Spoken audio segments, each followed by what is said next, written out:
Murphy drives it right field, hits it deep. It is gone! Murphy!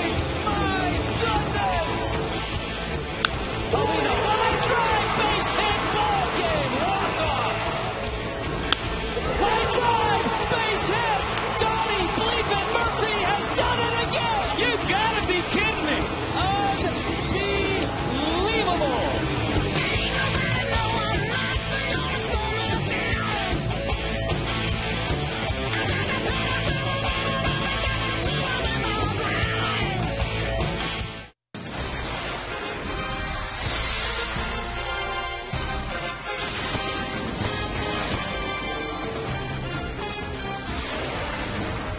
If that doesn't get you fired up for some baseball tonight, nothing will.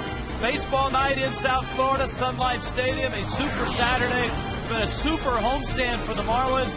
An incredible finish again last night. The Fish are at 500. The Braves are still in first place. This would be game 2. Marlins and Braves know each other so well. Maybe that's why last night was such a seesaw affair. Chris Medlin's back in the rotation for the Braves, and Anibal Sanchez gets the ball for the Fish. Hi, everybody. Rich Waltz along with Tommy Hutton. Welcome back to Sun Life Stadium. What a scene last night was, and what a homestand it has been for the Fish. And impressively, Tommy, the Marlins have won games where they haven't hit. They have won games where they haven't pitched well. And they've won games where they haven't played defensive well. I mean, flat out, they're just winning games right now. Well, and last night they did a little bit of everything because they played great defense. They got some clutch base hits. So it's been fun to see on this homestand. And it's not just the stars, not just the guys in the everyday lineup that have been doing it. And all you have to do is look at last night. Some of the biggest hits, some of the biggest moments came from the bench. Yeah, that's always great to see. I have a fondness for guys who come off the bench because I did that a lot in my career. So it's fun to see the guys contribute. You can't imagine what it means to a guy like Brian Peterson getting that big base hit, a pinch hit, his first 2 RBIs as a major leaguer. Great at bat by Wes Helms to draw the walk in the 9th inning. Gabby Sanchez with the base hit. Good running by Bonifacio to go first to third right in front of him, challenging Melky Cabrera in center field. The pass ball allowed Bonifacio to score. That tied the game, and there's that guy, Donnie Murphy, a big base hit. He's having a ball right now, and so are the guys who aren't everyday players. And so the Marlins last night, that walk-off win, they're 3rd in 5 games. But the task at hand tonight is beat the Braves again, and they're facing a guy. I mean, if you asked somebody in the Braves clubhouse, who's your most dependable starter? Who do you feel really good with when he's on the mound? Chris Medlin would be an answer from a lot of guys. They are 10-1 in his 11 starts this year. Yeah, this guy has pitched both out of the bullpen and as a starter. As a starter, he's 5-0. And look out, guess what? His best pitch is a changeup. We saw him in Atlanta. He's not afraid to throw that changeup 2 or 3 times in a row. Both managers' bullpens are taxed, especially the Marlins, which means Anibal Sanchez better get deep in this ball game, or that's trouble for the Fish. When he gets ahead, he's got to put hitters away. That'll help him go deep in the game. You just hope he realizes the importance of him taking this game into the 6th or 7th inning. It has been quite a ride for the Marlins on this homestand. When we get back, we'll talk to some of the big contributors last night. The bench. Marlins and Braves coming up.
Marlins and the Braves at Sun Life Stadium. Let's start things with Craig Minervini. Craig?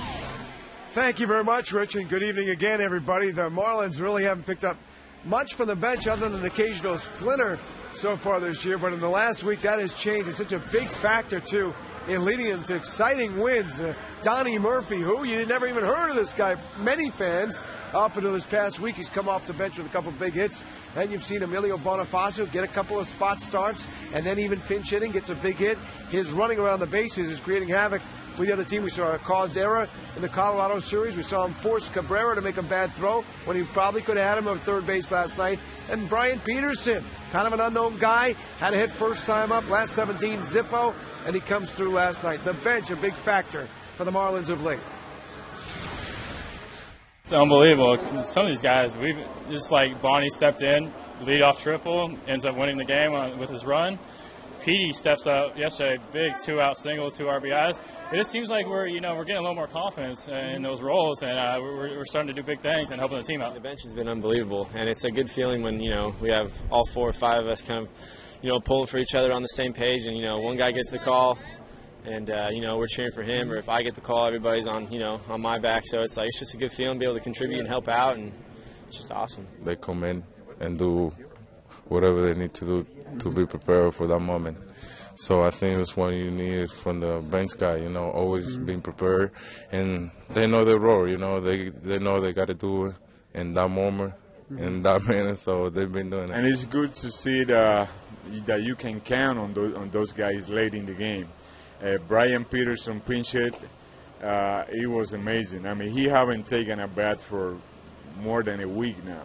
All of a sudden, I call him to go up there and with the bases loaded, facing one of the best pitchers in the league, and he get that clutch 2 RBIs, base hit. So that, although it was nice to see Donnie Murphy getting that walk-off hit, but we have to give a lot of credit to Brian Peterson that really kept us in the game. It was a very good team effort, and Wes Helms taking that at bat, that very good at bat last inning to draw a walk. So it was a very good team effort. When the Marlins have had success as a team, boy, you point to guys like Jim Eisenreich, Kurt Abbott, the 90s when they won the World Series, and certainly Mike Mordecai in 03. Those guys off the bench that are contributing and making your team win some ball games that you weren't pulling out earlier in the year. But now it's game 2 and 2 more tough ones at home against the Atlanta Braves. Chris Medlin goes for his 7th, Anibal Sanchez his 8th. Richard Tommy next.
By AT&T. Find out what's possible with the nation's fastest 3G network. AT&T. Rethink possible. Sun Life Stadium, ready to go. Little electricity in the park tonight. The Fish and the Braves. Here come the Braves at 56-40, still comfortably on top in the East. Martin Prado, big night last night. Same with Jason Hayward, Chipper Jones. Brian McCann killed the Marlins last night, and he always seems to have big games against the Fish. Troy Gloss follows him. Eric Hinsky's back and left. Gonzo at short. Nate McLouth in center. It's the same lineup as last night. Chris Medlin will hit 9th. I tell you, Rich, a couple of things that Anibal Sanchez really needs to work on tonight. In his last start, he gave up 4 hits when he had a 1-2 count.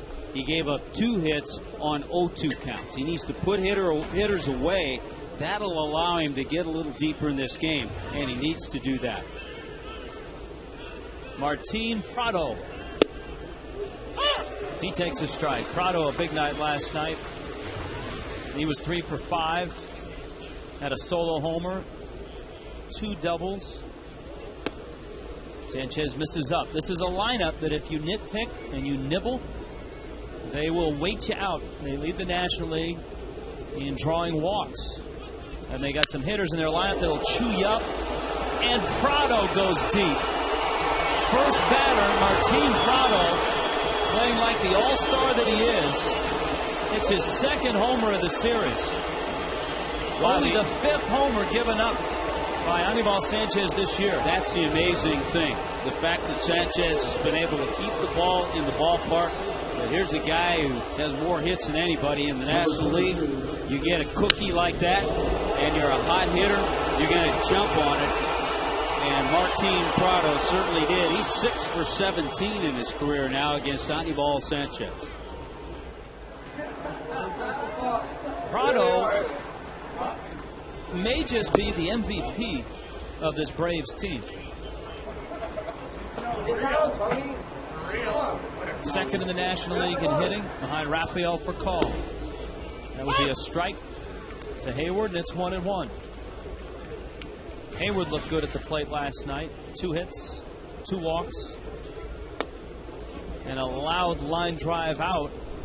One of the outs in the 9th inning. That's when the Braves scored 2 runs to take a brief lead of 6-5. Well, the fact that he was on base 4 times just enhanced his on base percentage more. 376 for Jason Hayward.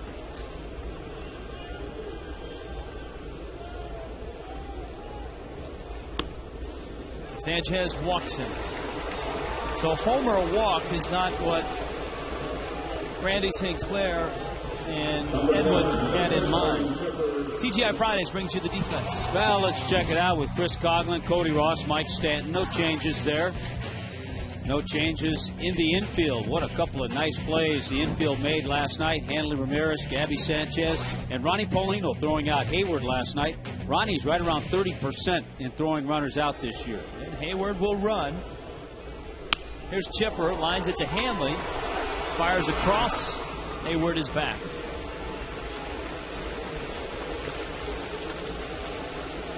So here comes McCann.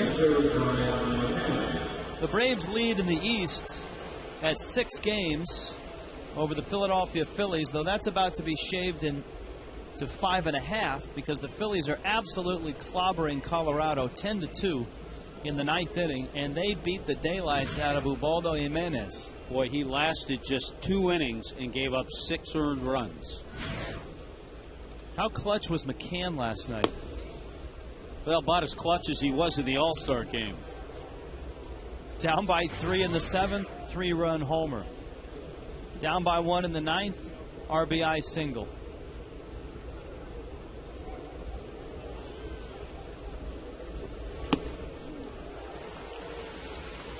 Remember, against Taylor Tankersley, he worked the count 3-1. He had a fastball coming, and he made the most of that, his 13th home run of the year. And then against Veras, another fastball down. He just raked that ball into right field. So 4 RBIs for McCann. He has 49 on the season. One of the things he's able to do this year is hit without the prescription goggles that he has had to really work in and around the last 2 seasons. Breaking ball in the dirt. Wild pitch. A messy first inning so far from Sanchez.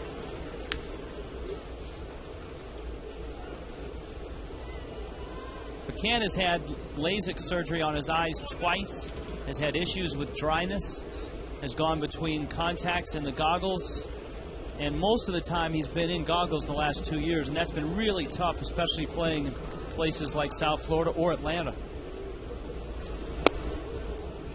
That misses down low. I talked to him earlier this year about it. Allison, you chatted with Brian about that as well. I did. I talked to Brian earlier today, and he said a big difference for him is he's completely eliminated caffeine. So no more sodas, no energy drinks, nothing like that. He strictly drinks water and a lot of it, and that's helped eliminate that chronic dry eye that he suffers from. So that, along with some drops, has really alleviated the problems he's had. That's good stuff. Little inside info. No caffeine. This report brought to you by the AMA. He's a lot less jittery at the plate, too. 3-2 coming. The changeup. It's been a good pitch for Sanchez. And he gets McCann. Boy, what a nice pitch. It didn't even have to be perfect. It had some movement going away. It was about belt high, but a great pitch because I'll tell you what, Brian McCann, no way, was looking for a changeup, 3-2. It's a pitch that Sanchez has also thrown with some success to right-handers. And he gets one here in Troy Glass, who was 0 for 2 last night.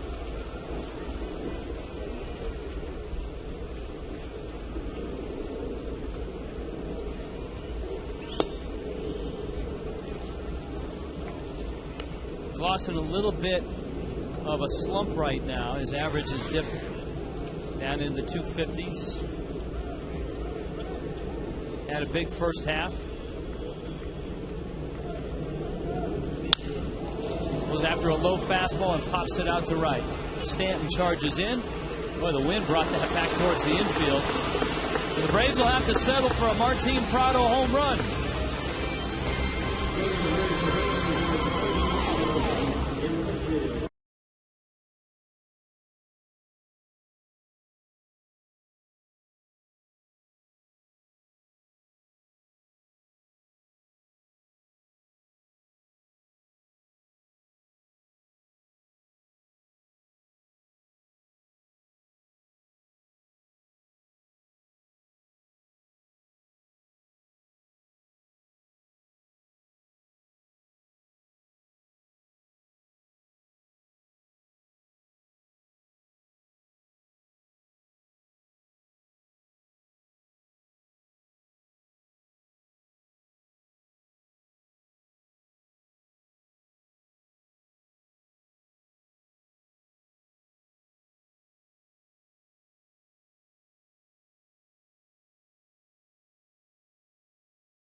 Está disponible en español oprimiendo el botón del SAP.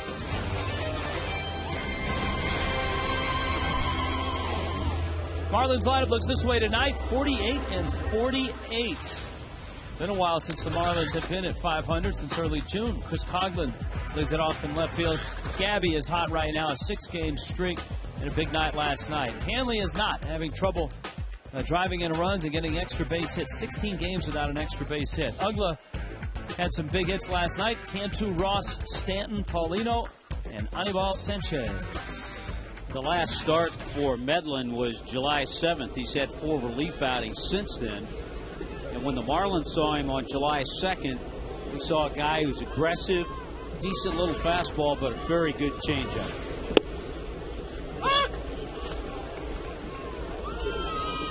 Coghlan 1 for 5 last night. He is 2 for 4 in his career against this diminutive right-hander. We got 2 guys that aren't all that big as starting pitchers. That hits Coghlan. And Chris was aboard. Boy, that one stung, and generally Medlin has much better control, so this ball, this fastball, just got away and got Chris Coghlan right above that right knee. Yeah, at first it looked like it hit the thigh, but when you look at the replay, it's closer to the kneecap, which is a little more problematic. when you're trying to steal second base. Yeah, we'll see how Chris reacts on the bases, but that one stung.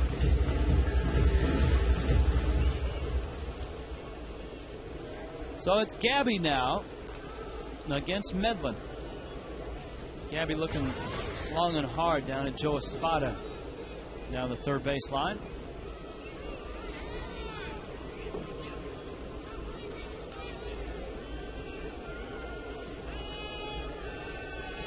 We just got through talking about Brian McCann and how big his hits were for the Braves last night. Gabby and his 2 hits last night, enormous for the Fish. Well, the 2 hits, also another multi-hit game. Gabby leads all rookies in that category as well. 30. Ooh, that was close. We saw a few quick moves by Medlin in Atlanta. He has extremely quick feet, and that's why he's able to get that ball over there in a hurry, and that was close. I was talking to Bobby Cox and Roger McDowell today about Medlin, and they talked about what a great athlete he is on the mound. Fields his position well. Really good move to first. He's 5'10", 175 pounds, out of Santa Ana, California.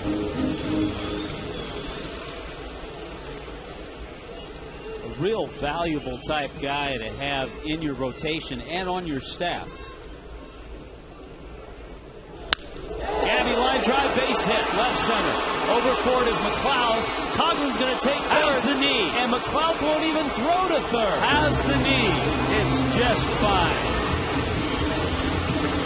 Boy, Nate McLeod got to that ball. Coughlin did not get a good jump because he had to make sure it wasn't caught by Gonzalez. And I'm stunned that McLeod didn't even think about third base. Boy, high fastball, Gabby with that solid short stroke, another line drive base hit. And watch McLeod. I think he thinks because he was tracking away from the ball. I don't know if he was surprised Coughlin went to third base, but I was surprised he at least didn't maybe think about throwing. At least by throwing where he did, he keeps the double play in order. But good base running by Chris Coughlin and a 7-game hitting streak by Gabby Sanchez. Now here is Hanley Ramirez, and this is a guy the Marlins desperately want to get going right now. All this winning, the Marlins 6-2 on this homestand, has come without any really big hits from Hanley Ramirez. 16 consecutive games without an extra base hit. That is hard to fathom.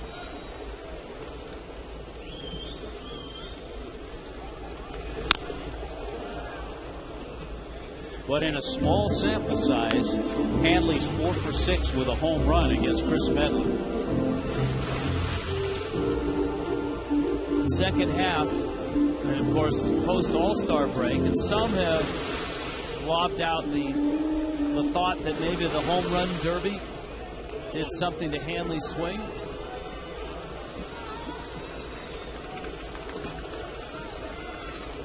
Always a popular theory with guys that are in that competition and do not hit well in the month of July.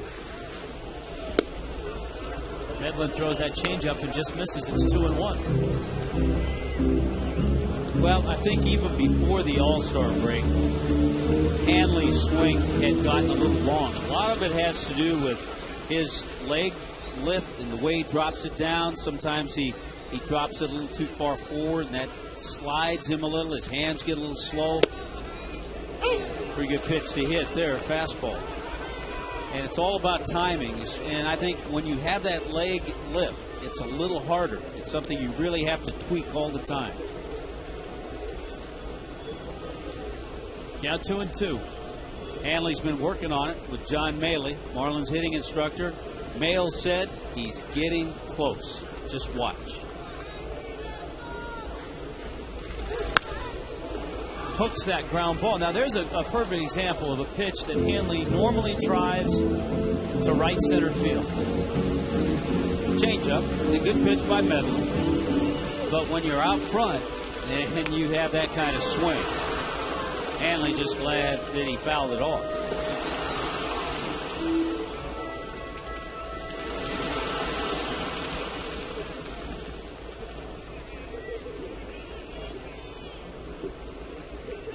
Another 2-2. He swung at a pitch in the dirt. Not a good at bat. Coughlin's still at third. Gabby's still at first. Here's the defense brought to you by TGI Fridays. Boy, not a good at bat at all. Check out the defense with Hinsky, McLeod, and Hayward. Same setup as last night. Chipper Jones, Troy Kloss, veterans at the corners. Brian McCann is behind the plate. Now a double play can get the Braves out of the inning. A double play from Hanley, you at least get a run. That's by making contact. So Medlin made a good pitch to strike him out. Uggla last night, a couple hits, including a home run to dead center against Derek Lowe. But it was Uggla against Wagner that was a great duel to watch. Wagner won that duel in the bottom of the ninth, struck Uggla out. That was before Donnie Murphy stepped in.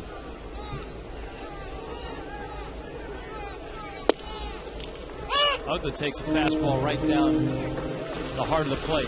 I think a lot of guys will go up there, look for that changeup. And so far, Medlin has gotten ahead quickly with a strike because he's thrown a first pitch fastball.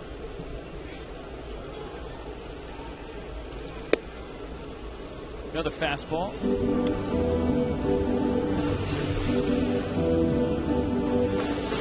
See the breakdown, almost 70% fastball, so he's thrown just the 1 or 2 sliders and then the 23% changeups. It's down low to Uggla. And now 55 runs driven in and 17 homers.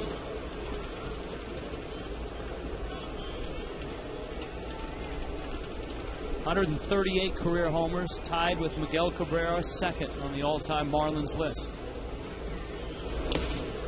Medlin tries a 2-1 changeup and ends up in the dirt. It's 3-1. See what we've learned about Chris Medlin. He is aggressive, good command of that changeup.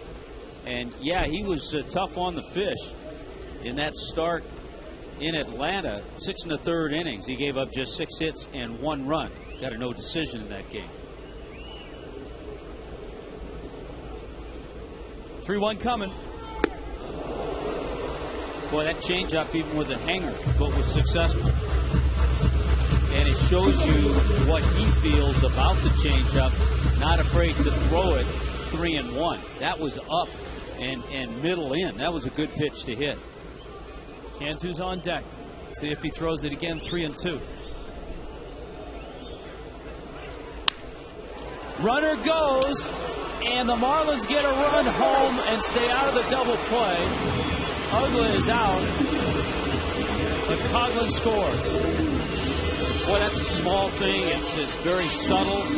You're really not going to see that in a box score. But because Gabby Sanchez was on the move with a guy who's susceptible to striking out, because he was on the move, the Braves couldn't turn a double play, and the Marlins were able to tie the game because Uggla made contact. And now Cantu has a chance with a runner in scoring position. So Uggla gets an RBI, a productive out, with a little help from his skipper.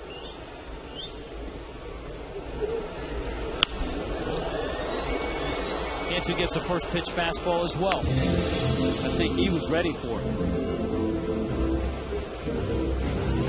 Jorge 0 for 4 last night. He has 7 hits on this homestand, 7 for 28 on the homestand. There aren't a lot of gaudy numbers in the homestand through 8 games. Even though the Marlins have gone 6-2. That's the gaudiest of numbers. Well, the important thing and the reason the Marlins are 6-2 is in close games, 1-run games, the Marlins are perfect. 4-0 in 1-run games in this stretch, this homestand right after the All-Star break.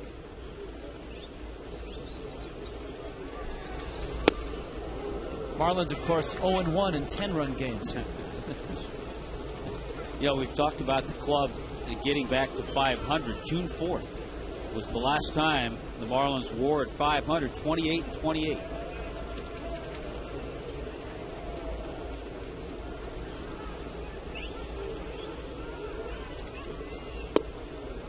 Medlin misses away. He doesn't have the command, and the other thing the Marlins have been able to do, Anibal Sanchez was able to regroup and threw 17 pitches in the first inning after that leadoff home run by Prado. But Medlin has thrown 21 pitches already. Sharp breaking ball, and he finishes off Cantu. But the Marlins manufacture a run. Medlin hit Coghlan. Gabby another base hit. And Uggla drives him in.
Has to be on AFN, the American Forces Network. How you doing out there? Thank you for everything that you do. The U.S. Armed Forces serving in 177 countries and aboard ships at sea. Get a little baseball tonight, a little National League East baseball. You got the division leaders, the Atlanta Braves, and you've got the suddenly hot Florida Marlins. Yeah, you have the Marlins trying to chip away and help themselves, and also, in the meantime, helping Philadelphia, perhaps the New York Mets. It's an insidious group. They're all rooting for and against each other on different nights. The tightly bunched wild card race. And as you mentioned, the Phillies took care of Ubaldo Jimenez today and won their game against Colorado. Eric Hinsky, 1 for 2 last night. 0 for 7 in his career against Sanchez. We talked about Sanchez and fastball command, chatting with Ronnie Paulino today. The Marlins trying to get back to where they were about 3-4 weeks ago, where Sanchez is much more aggressive in the strike zone. There's a breaking ball that Uggla will gobble up. And Paulino said his last start, Tommy, he had so much run on his fastball that Paulino got back to just putting the glove in the middle of the plate because he had set up on the outside. Sanchez would send a fastball ahead in that direction and it would tail out. And I think that's great because I think for Sanchez, with his perfectionist attitude, you're better off doing that. If you set up outside, he's going to want to pinpoint it right there. Now the ball may move, and it may move off the plate. 15 out of 18 starts, though, he's been able to give the ball club 6 or more innings. That one gets under the glove of Cantu, and down the line it goes. And Gonzalez races to second. And he's in there with what probably will be a stand-up double, though if you ask Cantu, Jorge would tell you he should have had it. Here's a look. Not an easy play. Not easy, just out of the reach, but a ball that's certainly catchable, and it is a double for Alex Gonzalez.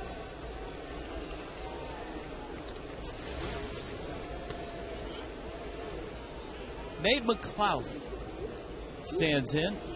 McLouth really struggling this year. An 0 for 3 night last night. He came up in some big spots in the second and in the fourth and in the sixth.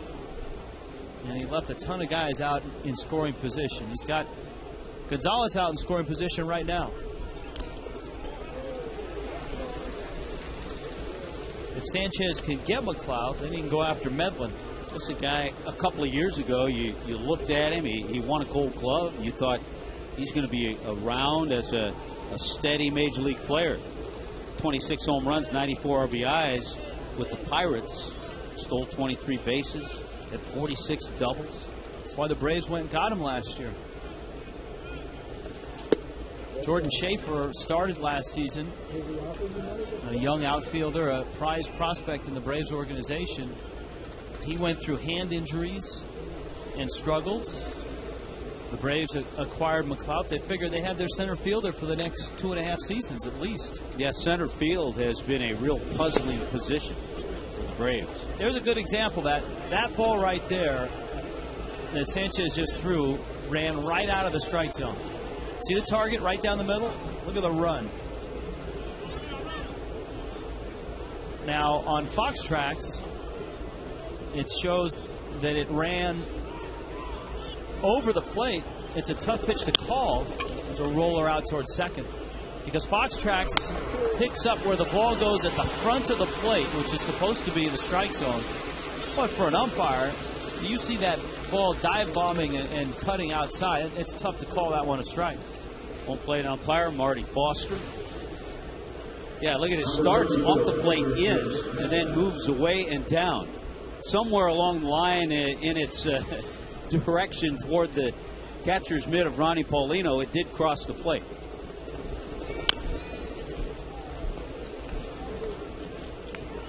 Medlin, a right-handed thrower.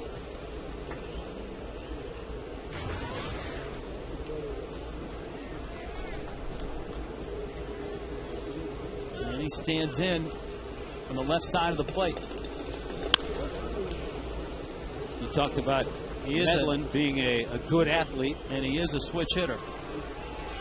He's a much better hitter from this side of the plate.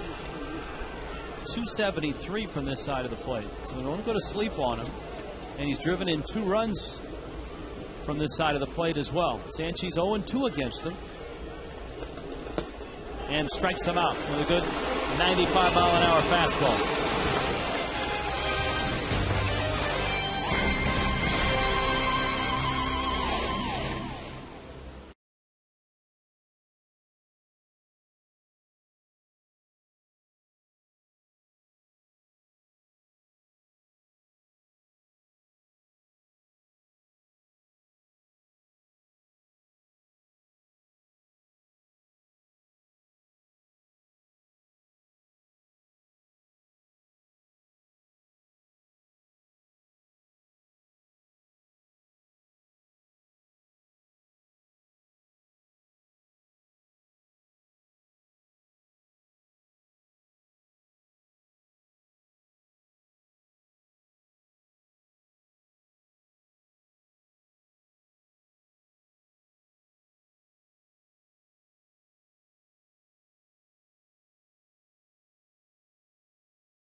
Taking on the Braves, and this is a Braves club that reminds Chipper Jones very much of the club back in '95 that won the World Series. He said both teams had dominant pitching, and offensively, not a lot of guys that really stood out. He said we were just a bunch of guys that hit about 250, 260, and he first noticed a similarity.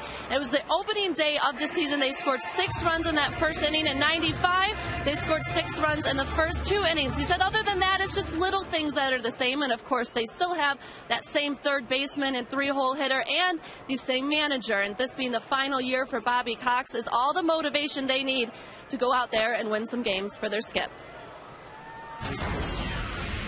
And if we were going to win the division, this is the year we want to win the division. Obviously, Bobby Cox riding off into the sunset, and no telling how many other ones of us are going to ride off into the sunset after this year. So it's very important that we finish out this year strong, send Bobby off on the note that he deserves to. Could also, of course, be the final year for 17-year Brave MLB vet Chipper Jones. He said, after we talked to him a little bit, that yes, it is possible he will leave this year, but he's going to wait and see how this year plays out before he makes any decisions. Guys? So far, it's been a good run this year, though not individually for Chipper. He's kind of settled into the role of elder statesman. I think you sometimes can read between the lines, and just by him saying and whoever else may ride off into the sunset, you kind of read it in between the lines. You have a feeling this might be the last year for Chipper. Cody takes a good fastball. Medlin has been able to spot that fastball on the outside part.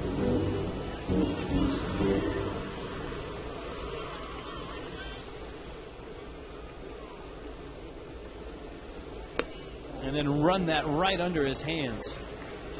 It's 3 strikeouts for Chris Medlin. Well, it's still an area that the Marlins struggle with many times during the game, different situations with at-bats where you'd like to see contact. The Marlins, the only team that struck out more than the Marlins, the Arizona Diamondbacks. Here's Mike Stanton.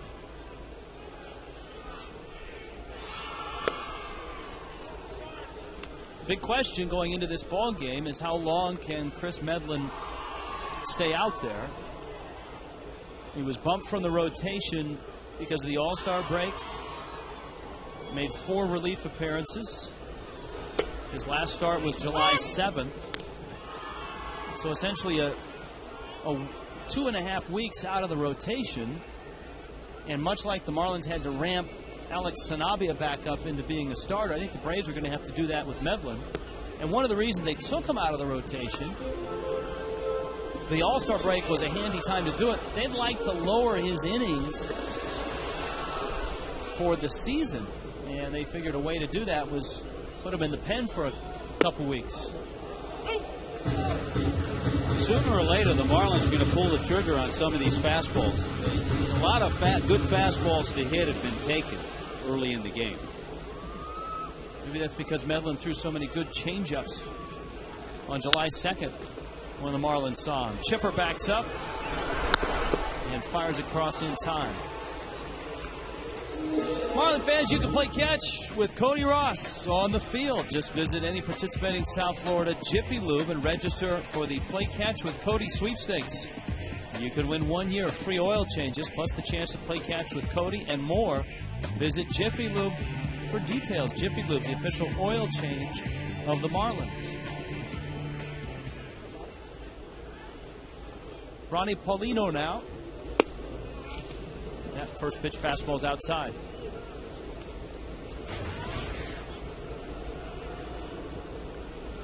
Paulino was a walking man last night. And he doesn't do much of that. This year, Paulino has walked just 19 times, and that includes the 3 he drew last night.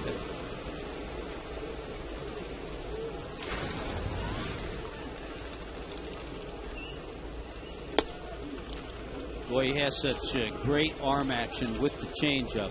That's why it's tough. If he gives you the same arm action as he does with the fastball, there's about an 8 to 10 mile an hour difference. Now back with the fastball. Is there an optimal speed difference from fastball to changeup? I always think 8 to 10 miles an hour. And we talk about that with Leo Nunez. His is only about 5 or 6. Leo throws that changeup sometimes 87, and his fastball is 94, 95. Talking to John Maley last night, and he was talking about Derek Lowe's changeup. He said Lowe's changeup was only about 5 miles off his fastball, but the movement on his changeup is even more so than his fastball. Which we said is kind of like a slow sinker. But I think if you asked most pitching coaches, they'd tell you 8 to 10 miles an hour is what you'd like to see the difference. Outside corner, Paulino didn't like the call, and he barks his disapproval at Marty Foster. Those two will continue the conversation in about a minute.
Gino, how are you? Just stick around for the 9th inning. That's kind of been the theme this whole homestand.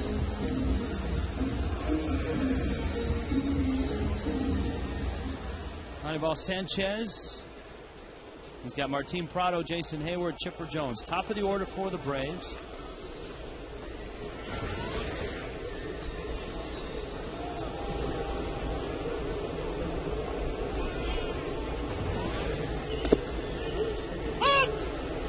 Martin Prado went deep in the first inning. He now has hit 13 homers. A breakout season. And one Venezuelan steals a hit from another.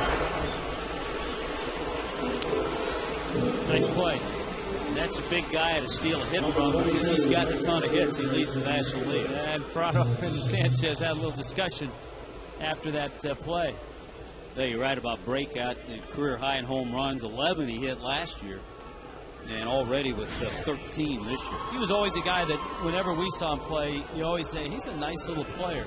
And he, kind of like a Placido Polanco, a little more pop. Yeah, he kind of...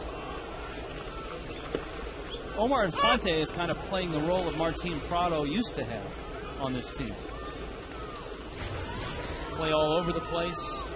Get a start every 3 or 4 days. And the odd man out in that group was Kelly Johnson, who hit for the cycle last night for the Diamondbacks.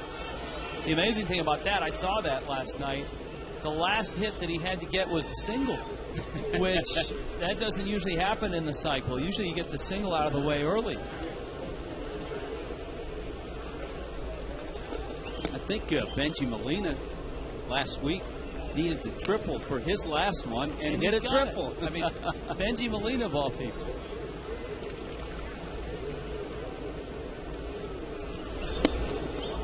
Sanchez misses in.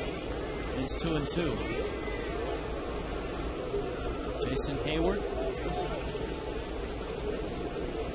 Very patient hitter. He's already walked 3 times in this series.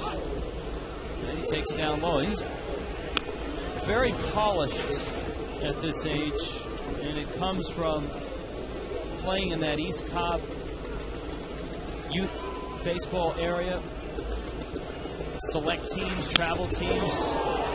So many big leaguers have come out of that area over the last 5 to 7 years, and there's a whole lot more on the way. I think if you break down the two 20-year-olds, Mike Stanton and Jason Hayward, who gets on top of that high fastball, you see that a little bit. You see that a little more patience, a guy who's played the game a little bit more. But I think in the long run, Mike Stanton's going to always strike out more than Jason Hayward. It's just his nature and the way he swings and his approach. Both are good defensive right fielders.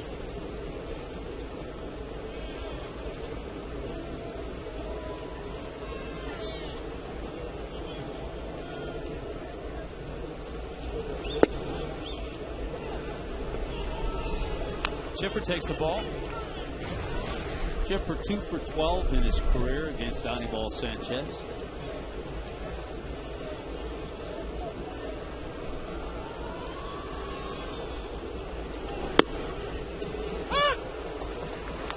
That changeup for a strike. It's 1-1.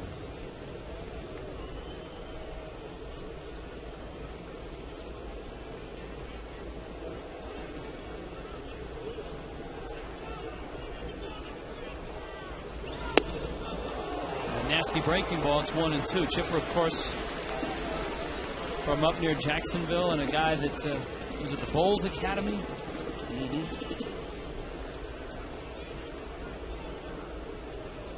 Was a Gator fan, was recruited by Miami.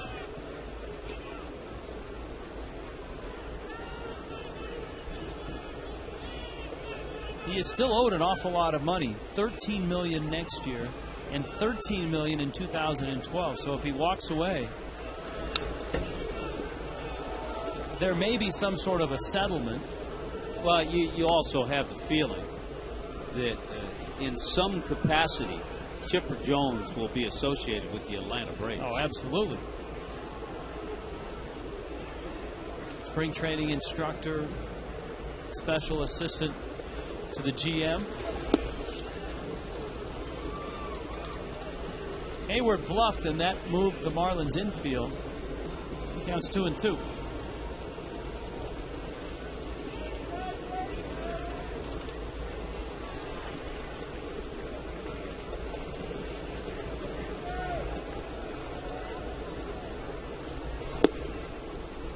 And now the count goes full, and the likelihood is that Hayward will be running. 10 times in Chipper Jones's career, he's hit 300 or better. Yeah, there's no question Hayward will be on the move, 3-2. There he goes, swing and a miss. Paulino's throw. He's in there. And Sanchez gets the strikeout, but Hayward gets the bag. Let's check out and see how Anibal Sanchez pitched to Chipper Jones. Slider misses. Catches the outside corner. Oh, that ball had some great movement there. Fastball he fouled back. Missed inside. Missed inside again. And then got Chipper Jones a good jump. That's another area in Hayward's game that he's a little bit advanced of Mike Stanton, I think. Base run and stealing especially.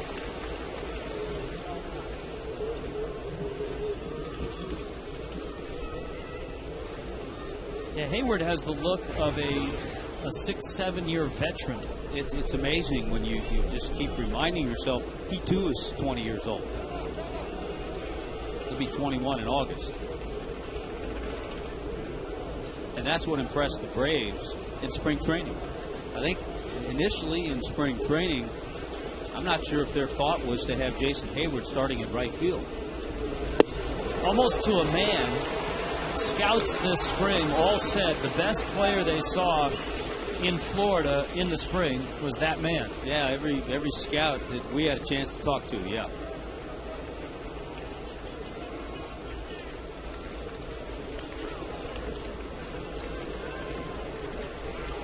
Oh, 2 coming to McCann.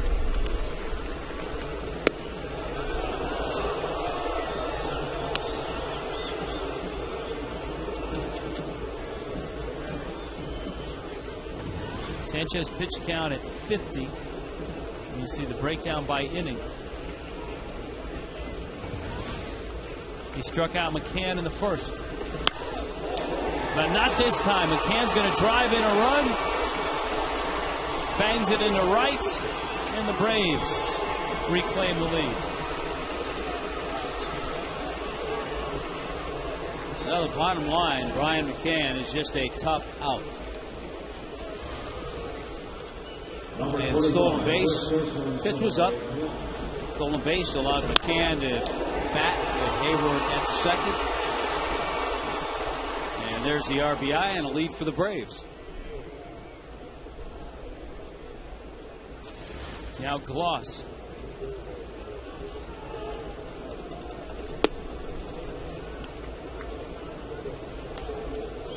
Troy Gloss. He is 33. You talked about the start that he got off to, Rich. He hit .330 in May with 6 home runs and 28 RBIs. He was the National League Player of the month of May. It's kind of a nice renaissance for a guy that played only 14 games last year with back and shoulder injuries. And you have to wonder if a guy like Troy Gloss will be back with Atlanta next year. I would doubt it. I will say this, though. Frank Wren really turned this into a nice sign, because Gloss was very much a gamble with the medical issues last year, and they've got a ton of production out of him. I mean, if you were to tell Braves fans that at this point of the season, you see how slow he started. At this point of the season, you'd have 60 RBIs from Troy Gloss. I think the Braves would be ecstatic, and they are. High fastball, Sanchez finishes him, but Atlanta gets another run. Jason Hayward and Brian McCann with base hits, 2-1.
Here at Sun Life Stadium, Diddy is the concert on a Super Saturday. As the Marlins and the Braves, right in the middle of a weekend series, the Fish headed out on the road to San Francisco and to San Diego. And before the ball game, Diddy was here. See what kind of stuff Diddy has. Good wind-up. A little up and away, not too bad. Is that his posse? Is that how they say that? That is his group, Dirty Money. Okay. Or his peeps, or his posse.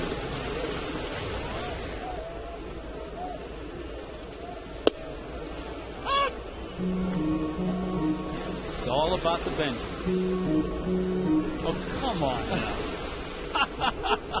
Don't start dropping Diddy song titles in the middle of this telecast, pal.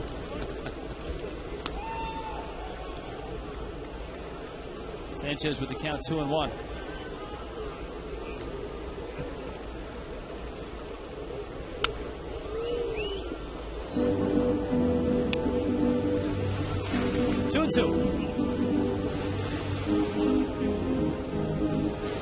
That's why that strikeout of Paulino was so big. That 3-2 call that Paulino argued about is that it forces Sanchez to lead off here in the third. Actually, a ground ball that he sprays Prado's way. And we check in with Craig Minervini. Well, thanks a lot, Rich, with a couple of football heroes from South Florida. Nate Moore is here, and along with Mark Duper. It's a big night tonight for U.S. alumni and Dolphin alumni. And first of all, it's good to see you, Nat.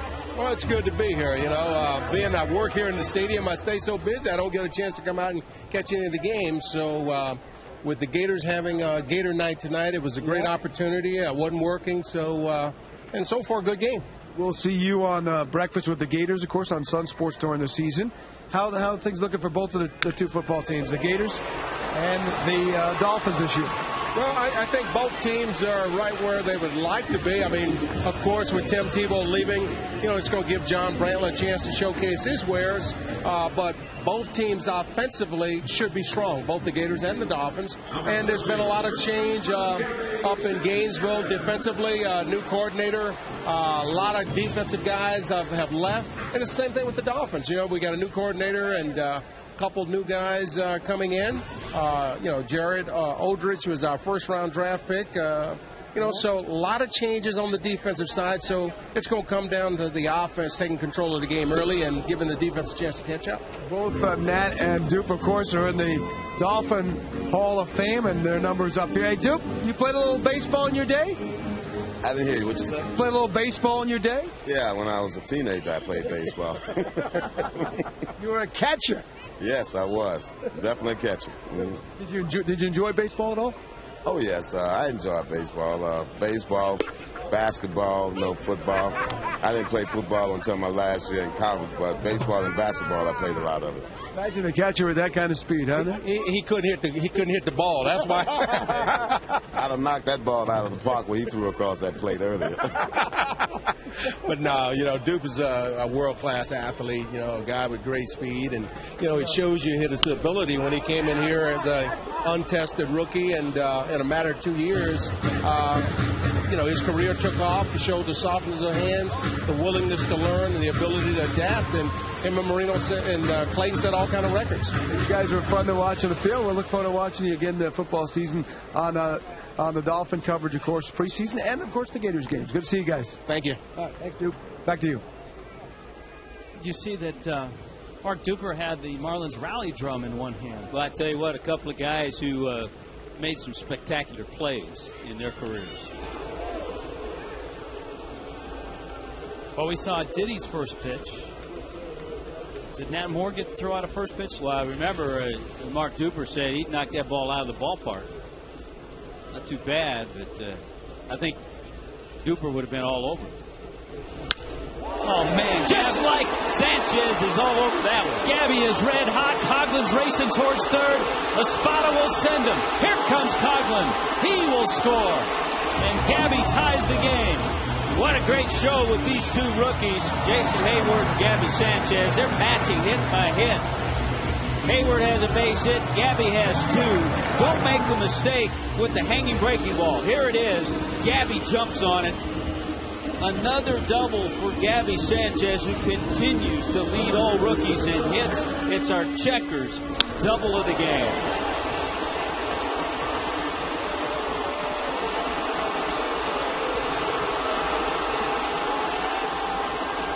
And now here is Hanley Ramirez with a runner in scoring position. Hanley was up in a similar spot in the first inning and struck out against Chris Medlin. I'll tell you why this might be a good situation for Hanley. He's way out in front of everything last time up. If he's thinking correctly here, he's thinking drive a ball the other way. Even with one out, drive a ball the other way, maybe you can drive in Gabby Sanchez from second base. Outfield is playing Hanley to pull.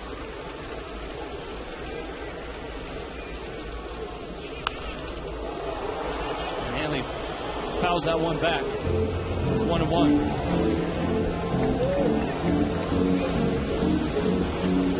Gabby with 24 double. Just continue. In the top 10 hit in the National League. Not just rookies. He's 5th in the National League in hitting with runners in scoring position as well. There's the swing you're looking for. He's thinking about it. Last two chances, he's thought about it.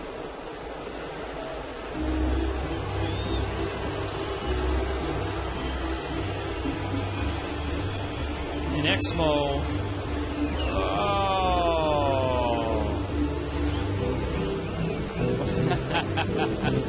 Get the man some ice.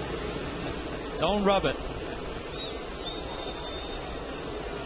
Remember, it was a breaking ball in the dirt that got Hanley the first AB. Medlin's out in front 1-2. And a changeup gets Hanley here. So, two of the biggest outs that Medlin has in this ballgame are strikeouts of Hanley Ramirez. Yeah, one with his slider, and that one the good changeup. Well, how about the Mets and Dodgers in Los Angeles at Dodger Stadium? They go to the bottom of the 12th inning, a 2-2 tie.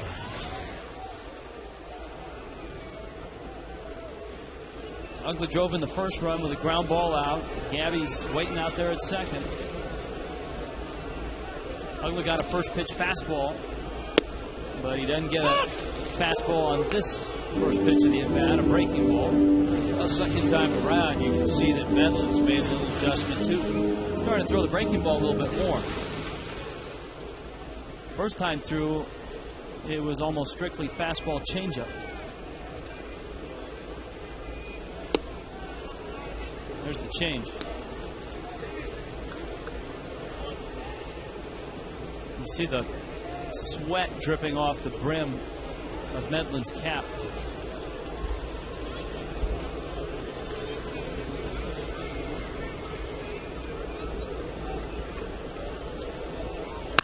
Uggla, left field, get out of here! His name is Dan Uggla! Oh my! 21st career homer against the Atlanta Braves. Every once in a while, we talk about it. You sit back and you guess it, change up.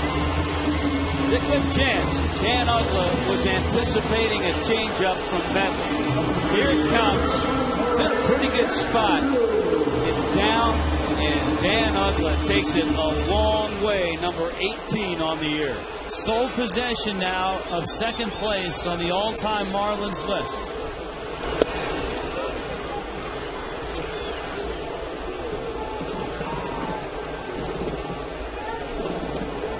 Hey, think about it.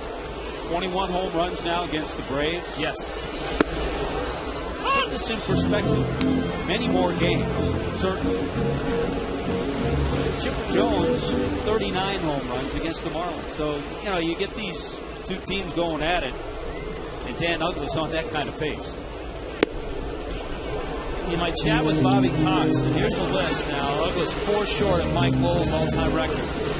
In my chat with Bobby Cox, we were talking about the all-time fish killer team, and I told Bobby there were 3 Braves on that team: Diaz, Chipper, and Smoltz.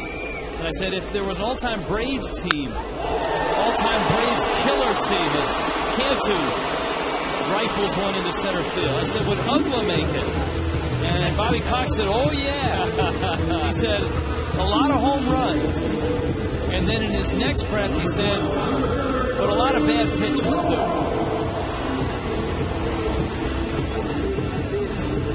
That guy had a big base hit last night.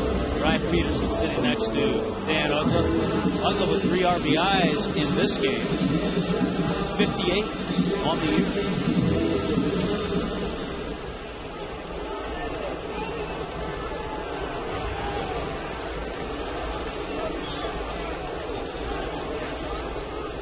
So here's Cody with Cantu at first. 2 outs.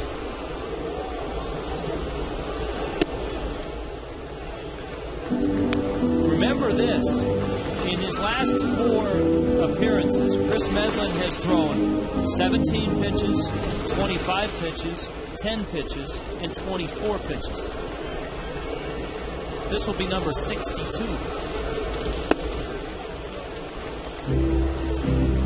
And at some point, you suspect that the Braves are thinking about getting somebody up in the bullpen, because they want to ramp this young man back into the rotation.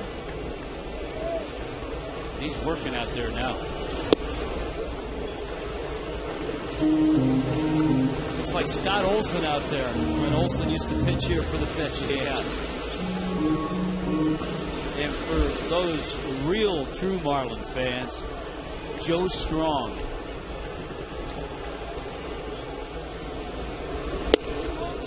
Ball 4.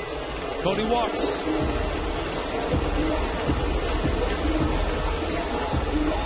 First and second now. Here comes Stanton. It almost looks like Medlin's out of gas now. That's why I was surprised that no one's up in the pen.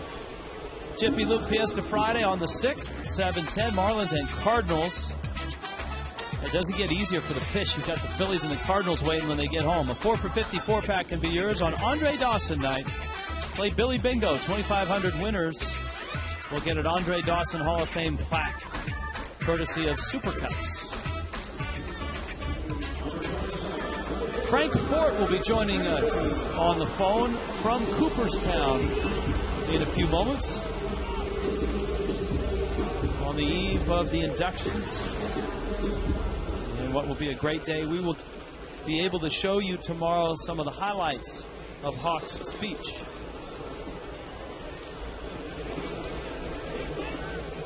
Stanton's second AB against Medlin. Braves bullpen is shuffling around, though nobody throwing. You see where John Fogerty is going to open up the festivities with his live rendition of center field? How cool is that? That is outstanding. Think Whitey Herzog still has his buzz cut? Oh, yeah.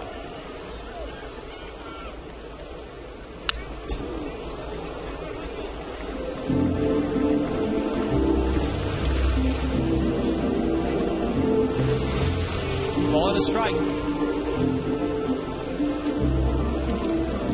Gabby Sanchez an RBI double. Dan Ugla a 2-run homer.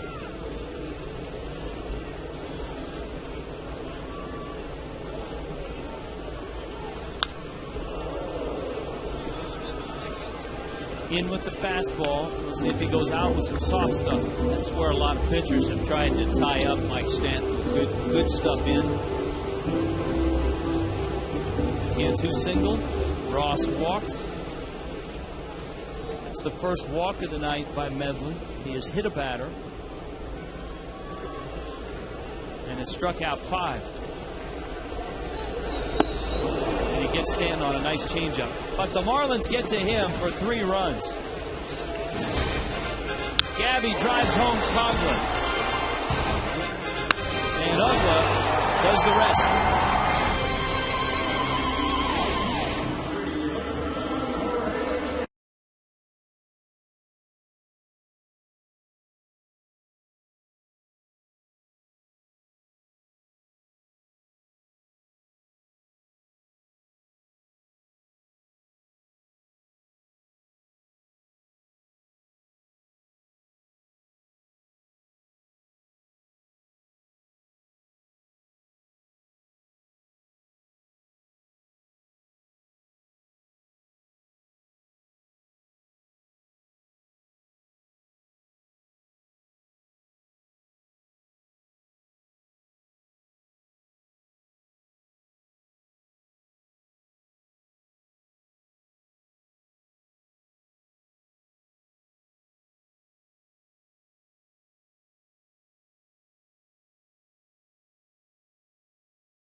Forward, all-time 3-game series. The winner of Game 1 has won 45 of 54 series.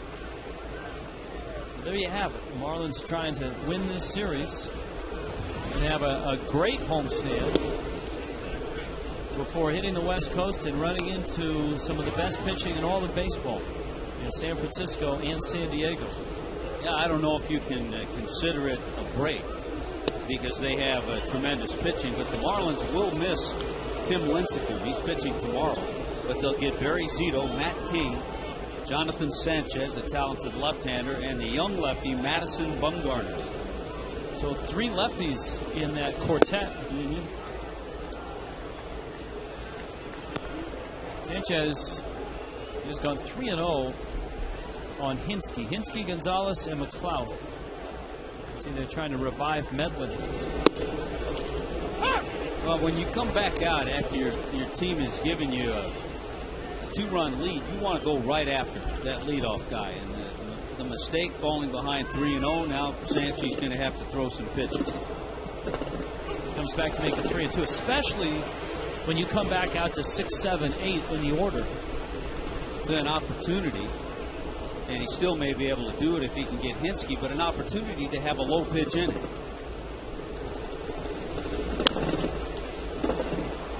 Gabby just gets there in time. Nicely done. One Sanchez and the other. AT&T trivia question. Hall of Fame nicknames. Who said there are no nicknames? All right, Hawk. Well, we'll say Hawk. We know the others. Doug Harvey, a deity among umpires. Extremely well respected. And Whitey Herzog, a rodent. Doug Harvey had a low strike zone. You knew if you were a pitcher, if you were a hitter, and you got a borderline pitch down, it was going to be a strike. Was he as respected because you, I'm sure, had him behind the plate? Was he as respected as his reputation or his nickname? Oh yeah. Yeah, he was a guy who was in charge of the game to a point where sometimes he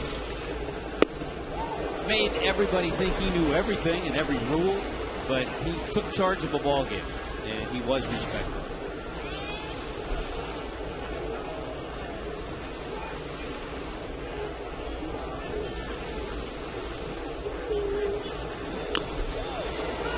Sanchez with a count 2-2 on Alex Gonzalez.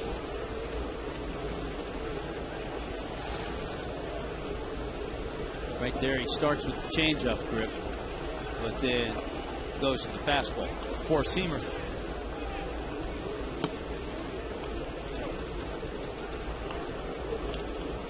Alex Gonzalez has been outstanding since joining the Braves. He's been very good this year, period. He had a great start in Toronto.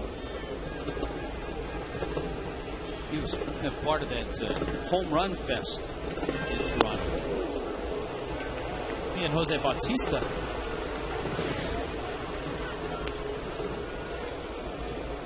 So the Dodgers, the Mets are now in the 13th. Number 24, Here's McFlau.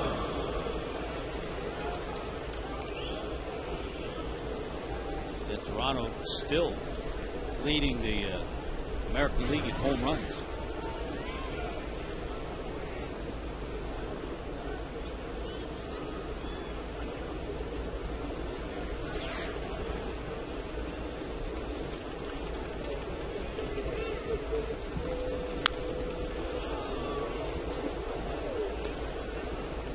Oh, and 1.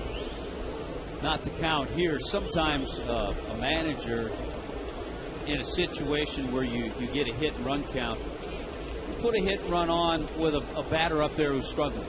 Might make him concentrate a little bit more, open up a hole in the infield.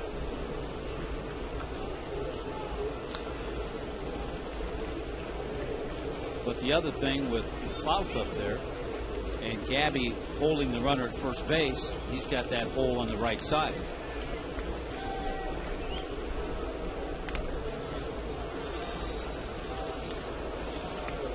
You've got Medlin, the pitcher, on deck.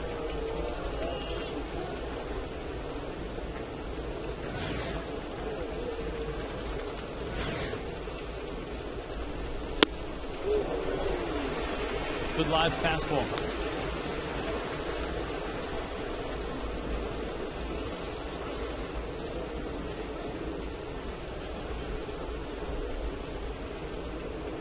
One and two.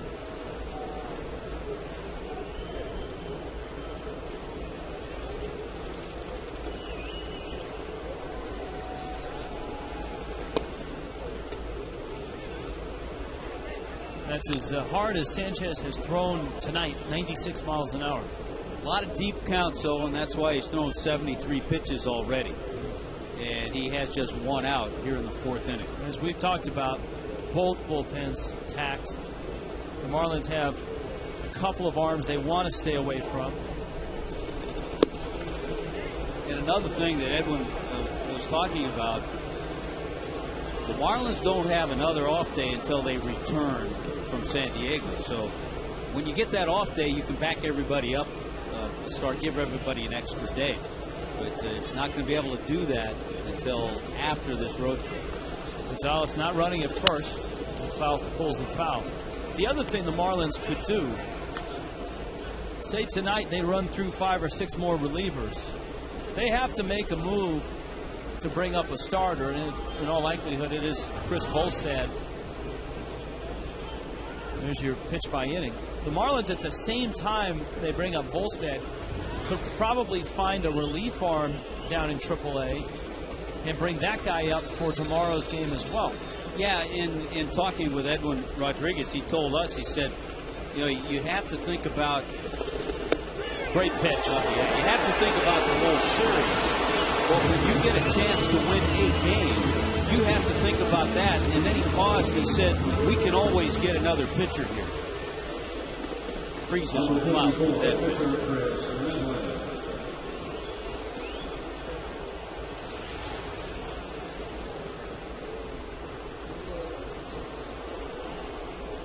Now Medlin, we told you he's a good hitter from this side of the plate.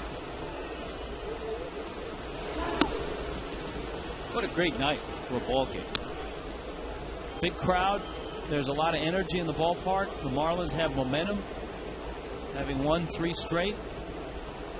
3 walk-off wins in their last 5 games. But you can see the danger looming. And you know that that's running through Edwin's mind right now. And Bobby Cox. This is definitely going to be a bullpen game.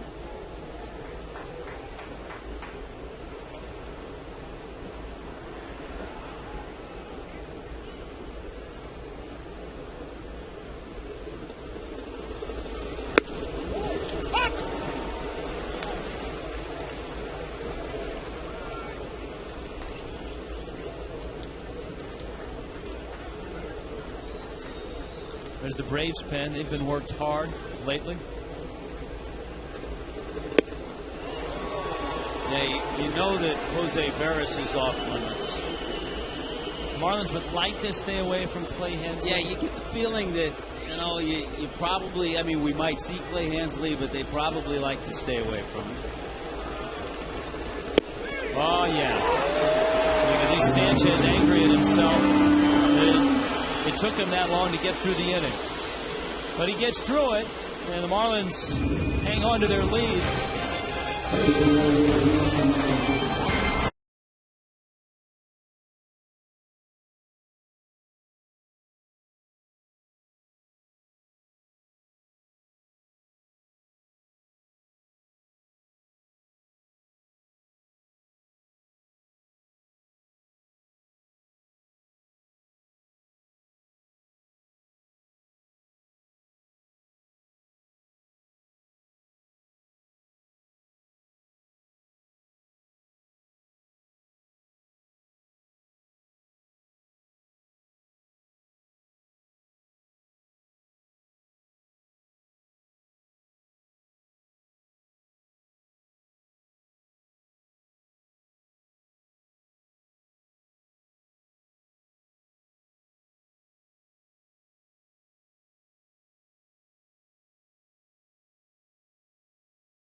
South Florida, when you need a car, truck, or van, who are you going to call?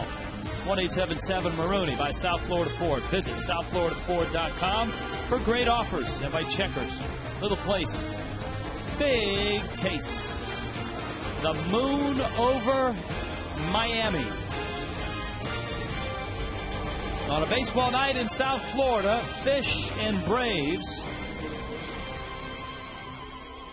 With the Marlins on top 4-2. Dan Uggla's driven in 3. Gabby Sanchez has 2 hits, including an RBI double.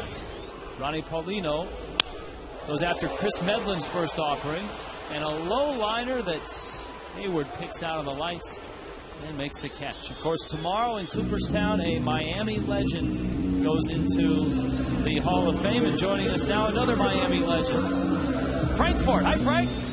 Not on the same plane, but thank you anyway, Rich. How's things up in Cooperstown, Frank? A little wet and rainy right now, but everybody's looking forward to tomorrow in the induction. They had the final press conference today with Whitey Herzog, Doug Harvey, and Andre Dawson. And Andre said today that he thinks this is the high point. He really feels this is more important than anything he did during his career. And he said he's really looking forward to tomorrow in the ceremony. The speech has been done for a while. He's just been doing little tweaks with the help of his daughter. But he said he's all set and ready to go. They expect, what, about 20,000 to attend? Yeah, it's going to be a pretty big crowd. Hopefully the weather's better. I'm actually at a restaurant across from the hall where the Cubs are putting on a little reception for Andre tonight. We're going to shoot a little bit of that and bring that to you in the Inside the Marlins show we're putting together. So Andre is going to get together with some of his former Cubs teammates here this evening. They're at a private function right now inside the Hall of Fame. And this party with the Cubs is going to start about 9 o'clock. So Andre's been real busy. Was at the golf course at 8 o'clock this morning playing with some other Hall of Famers. He was in a foursome with Tim Rock Raines, of course, who's a longtime friend. So it's been a long weekend so far, but I spoke to his wife briefly on their way in to the Hall of Fame tonight. She said they're having a great time, and they're really enjoying it. Frank, there's a large contingent of Marlin front office people up there as well. Yes, indeed. David Sampson is here. Jeffrey Lurie, the owner, was scheduled to fly in today. There was a bit of a delay in his flight. Claude Delorme's here, P.J. Loyola, General Manager Mike Hill, Dan Jennings, the VP of Player Personnel. So they're all here. It's a pretty big group, and they're here to support Andre, and they're all very proud that he's affiliated with the Marlins organization at this stage of his career. And, of course, Tony Perez, we saw Tony earlier on the red carpet as well as he was going in. He's very proud of Andre and looking forward to having a future Hall of Famer, as they are both special assistants. And I also heard, Frank, there's a busload coming down from Montreal of fans. That's what we hear. We've seen a lot of Dawson shirts and jerseys around the Hall of Fame. There was fans who they bought at auction the Hawk flag that used to fly above Wrigley Field, and they've been showing that off around town. Frank, hang on. The inning has just ended, so if the restaurant isn't too busy, we'll talk to you in about a minute and a half. Marlins up 4-2.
To eat fresh. Looks like a crowd of over 30,000 here tonight. Frank Fort joins us from Cooperstown. Any of the other Hall of Famers you spotted on the red carpet yet, Frank? Yeah, that actually was a little earlier this evening, Rich. They had a parade. In fact, they did the first ever parade down Main Street here in Cooperstown with the Hall of Famers who are in attendance this week. We understand there's close to 50 of them that are here for the induction ceremony. And for the first time, they had an actual parade with the Hall of Famers, their spouses, in the back of pickup trucks with padded seats. So they all got to parade down Main Street. And the crowd, I got to tell you, Andre, of course, being the only ex-player going in this class, he was the last one in line. And the police had to come out in the street because the crowd, a lot of them wearing old Cubs jerseys, kind of rushed the vehicle. And they had to kind of hold the crowd back. So it was kind of interesting. It was very rock starish on the part of Andre Dawson. He had people just wanting to get a piece of him, touch him, shake his hand, get an autograph, and it didn't get out of control, but it was kind of a wild scene. Frank, the Hawk, as we know, is very stoic, does not say a lot, but when he says something, it hits right to the heart and right on target.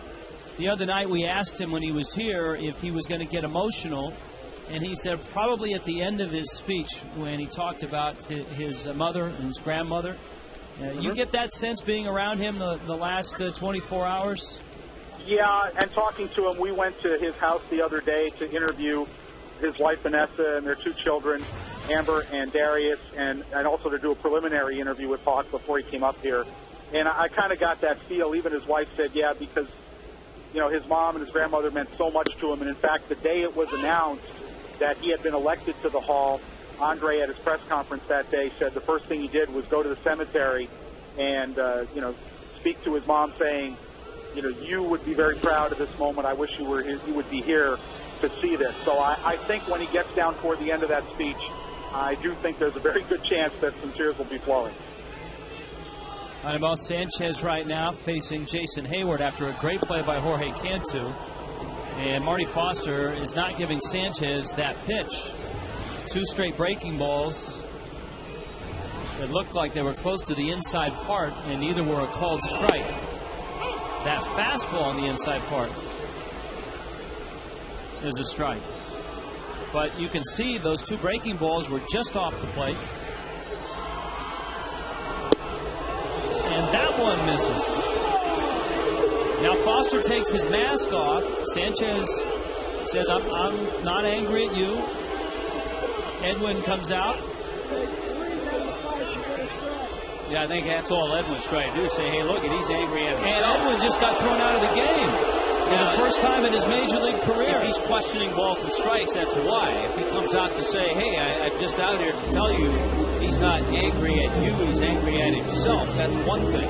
If he comes out and questions balls and strikes, then he's automatically tossed out of the game. And Marty Foster didn't waste much time at all. So now, Edwin's going to hang around and get his piece out there and say a few things.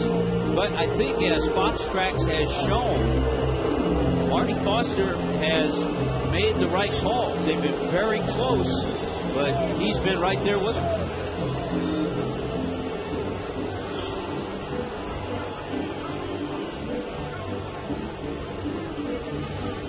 Look at the look on Edwin after he got tossed. Yeah, now Edwin right now, Gary Cetersfrom, the crew chief, in front of home plate.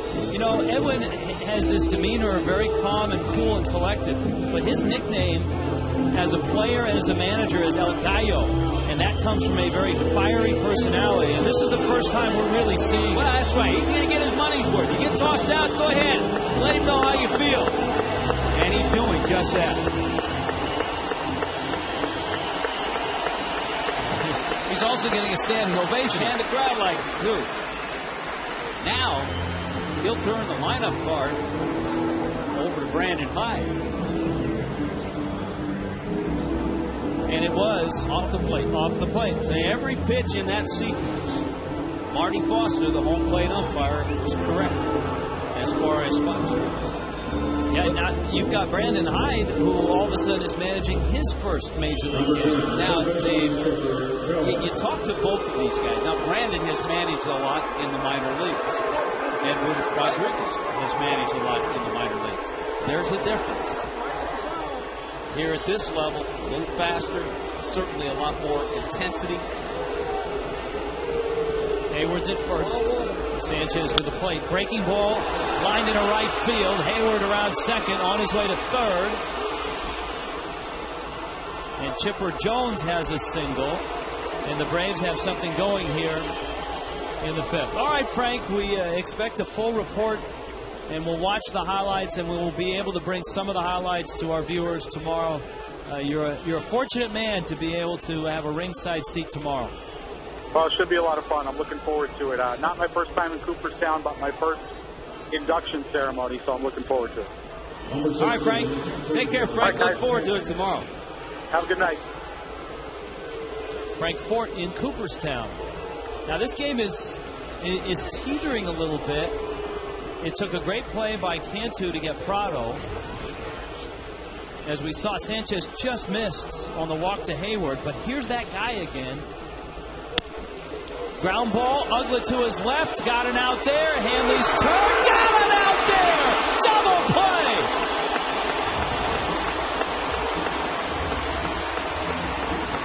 How about that? Hanley Ramirez took a big-time hit at second base, and the Marlins turn a big double play.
His bat, but he had an outstanding defensive night last night. Dan Ugla starts it, but this is a great turn by Hanley. Outstanding. Watch how Dan Ugla spins, fires a little high. Hanley stays with it, takes the hit from Chipper Jones. With McCann, the runner, you know you have a little bit of time, and Hanley fired over to Gabby Sanchez. We saw great defense last night. You have a close game, you need to have defense again. That's a terrific double play. And you know, somebody in the dugout probably came up to Brandon Hyde after that and said, boy, you can really manage. Great managing. If not anyone in the dugout, we'll tell him that after the game. Here's Sanchez. But that really stopped a moment that the Braves had going. They had some momentum going. That's what I said. It felt like the game was kind of teetering there because McCann has been the guy who does all the damage when the Braves need him most. And this has been the guy that the Marlins have leaned on in this homestand. And again tonight, Gabby has come through. Singled in the first, RBI double in the third. By the way, Brandon Hyde looked pretty relaxed in the dugout, arms crossed. I wouldn't be surprised if Edwin isn't too far away.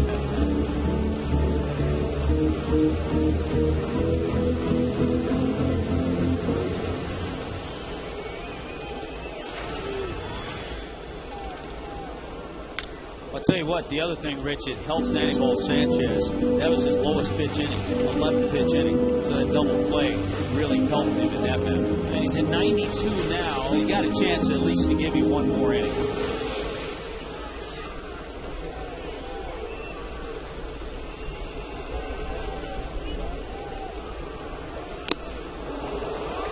And Medlin finally gets Sanchez out. And we haven't answered our trivia question yet, our AT&T trivia question. Nicknames of the inductees. Well, we know the Hawk. Doug Harvey was known as God. And Whitey Herzog, the White Rat. So they're the Hall of Fame nicknames for this year. Let's see if Hanley can get on track here against Medlin.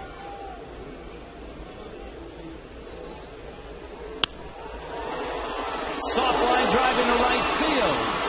And the prescription for Hanley is usually go the other way, and he does for a base hit. Mark my word, mark this down on your calendar and your scorebook, whatever you have handy, that seeing Hanley stay back, just take the ball, didn't hit it all that sharply, but have a better approach. This is going to get him going. That snaps an 0 for 8. Just off the glove of Prado. So good to see Hanley with that kind of swing.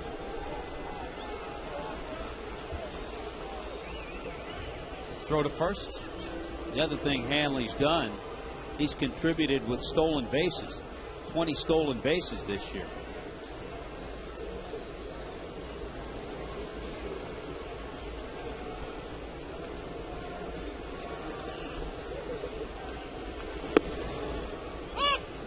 Hey, Rich, that play at second base you described with the hard hit that Hanley took, that fired him up.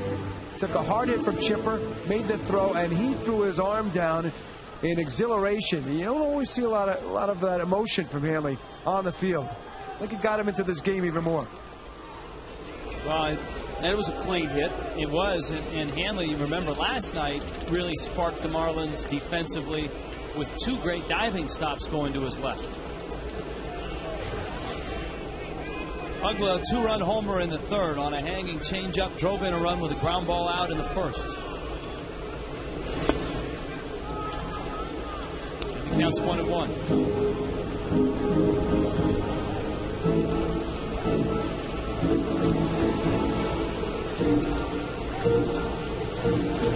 .21 home runs, batting average .295 against the Braves. Ground ball short. Gonzo to Prado, and he turns it. And Chris Medlin has found a nice groove. Marlins up 4-2.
Marlins Baseball está disponible en español vía Zap y es presentado por KFC.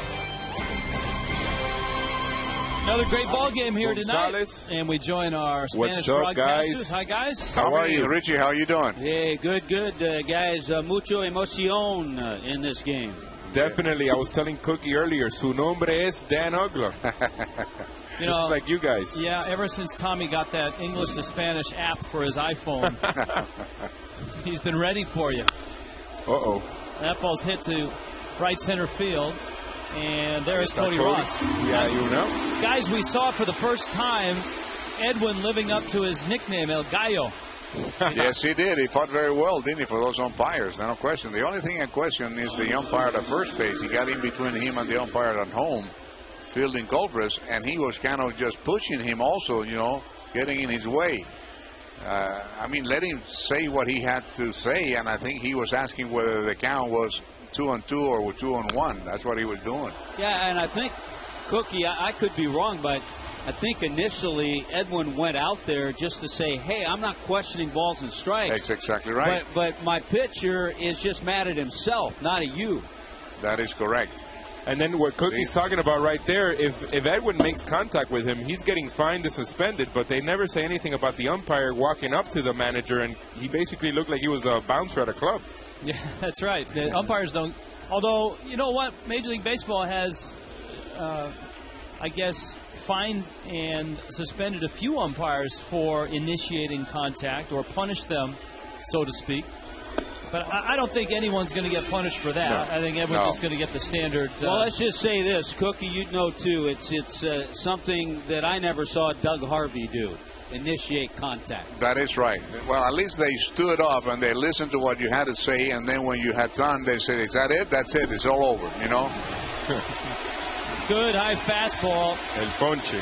2 outs. The Marlins are hoping to get another inning out of Anibal Sanchez, but if he has a short pitch inning here, they may just run him out for the 7th inning as well. He's pitching very well through the entire year. The one thing that has really improved, Tommy and Richie, is the defense had done a tremendous job this week behind their pitchers. I know you like that double play last inning. Oh, my God, that was a beautiful one. All right, guys, have a good show tonight. You too, guys. Thanks, guys. You too. Here's Alex Gonzalez. He takes a breaking ball for a strike. A double in the 2nd. Walked in the 4th. Chavez and Johnny Venters. Center field. That would be a short pitch inning. And Sanchez probably can come out and pitch the 7th. 8 pitches in that inning.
Corona, kick back, relax with an ice cold Corona and lime. Enjoy Corona today. And by TGI Fridays, celebrate summer with the new Caribbean menu only at TGI Fridays. Marlins and Braves, 4-2. fish on top, bottom of the 6th. Chris Medlin's still in there. Anibal Sanchez is still in there. So both managers have got to be pretty happy about that. Cantu stands in with Cody Ross and Mike Stanton to follow.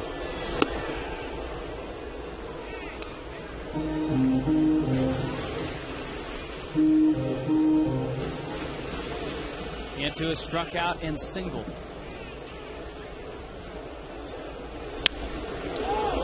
Got in on him, pops it to shallow left. Gonzalez out, Hinsky in. Gonzalez says, I do not want Hinsky running me over. I'd like to play catch on the field with Cody Ross. Visit any participating South Florida Jiffy Lube and register for the Play Catch with Cody sweepstakes. You can win 1 year free oil changes, plus a chance to play catch with Cody Ross and more. Visit Jiffy Lube for details. Jiffy Lube, official oil change of the Marlins.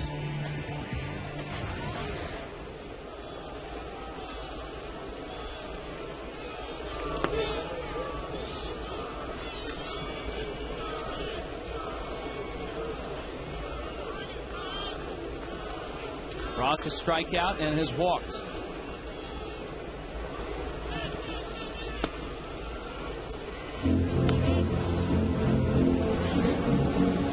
Well, the Dodgers finally won that ball game in 13. They beat the Mets. James Loney, who hasn't hit a lot of home runs, hits a walk-off shot. Loney bangs one up the middle. Gonzo sliding. Man, he is good. Wow, he is good. One of the reasons right there the Marlins were World Series champions in 2003.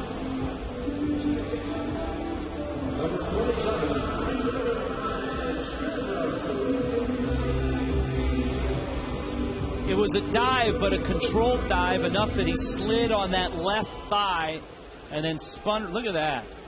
I mean, a lot of guys face plant and can't get up. But he kept that center of balance and made the play.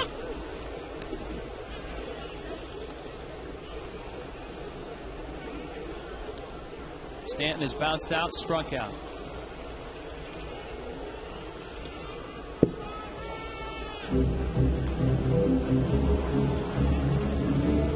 Not been the best of homestands for Stanton. He is 4 for 26. And has yet to get a hit against the Braves all year. Lines that one to right. It's deep. It's gone. Get out of here in a hurry. My goodness. Oh, put the stopwatch on that one.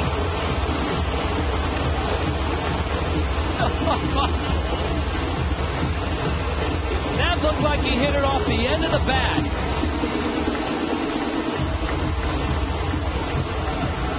That didn't even sound good coming off the bat.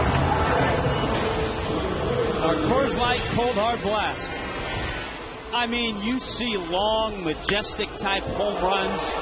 How about line drive shots to the opposite field that get out in about a second and a half? You don't see that often. Ronnie Paulino lines one into right center field. That's a base hit. That was special.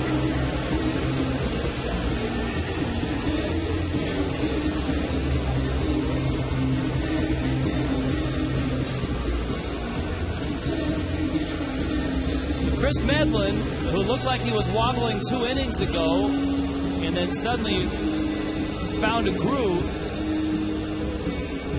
as Brian Peterson coming up. The Braves did have a lefty up, Johnny Venters, but he's not up anymore.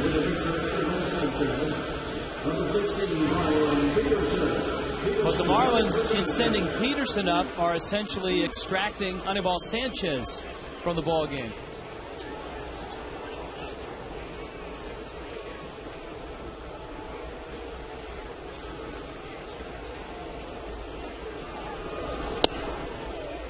So Mike Stanton with a rocket to right. 2 homers tonight. Ugla his 18th. Stanton his 7th.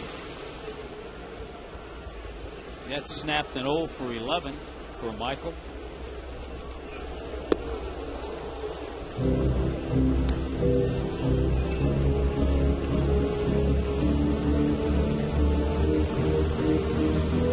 bit surprised because it looked like Anibal Sanchez was in a nice groove, right about 100 pitches. It looked like he could have gone out at least for one more.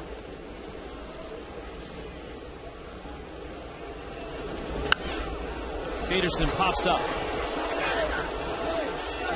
Chipper makes the catch. Marlins get a run. Mike Stanton, a solo shot. 5-2.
Broadcast tonight on AFN, the American Forces Network, broadcasting to U.S. Armed Forces serving in 177 countries and aboard ships at sea.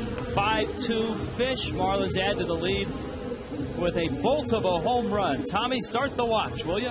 Well, call me a liar for 2 seconds, but I'll tell you what, this ball jumped out of here quickly. And again, just to emphasize, to the opposite field and on the line, shows you the strength that Mike Stanton has. A bit of a gamble for the Marlins in getting to the bullpen maybe a little earlier than you thought. With Anibal Sanchez looking like he could probably go another inning. But obviously we're not down there. We haven't been talking to him between innings. And so it's Sanchez, Brian that relieves Sanchez, Anibal. Because every guy's position is changed a little bit, given the fact that Jose Veras is off limits tonight. Leo Nunez is available tonight. Tankersley is up. And a right-hander up as well in the Marlins pen. McLeod goes around and it's 0-2. Jan Marinez, a young right-hander, joins Tankersley. 0-2.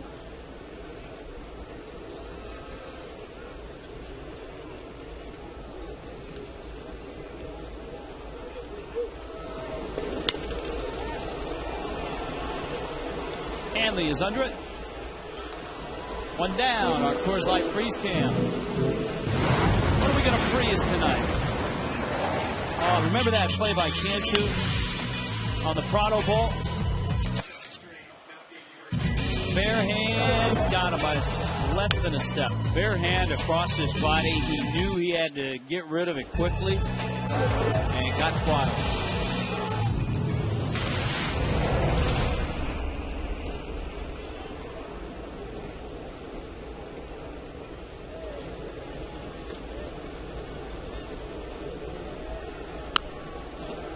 Melky Cabrera fouls one back.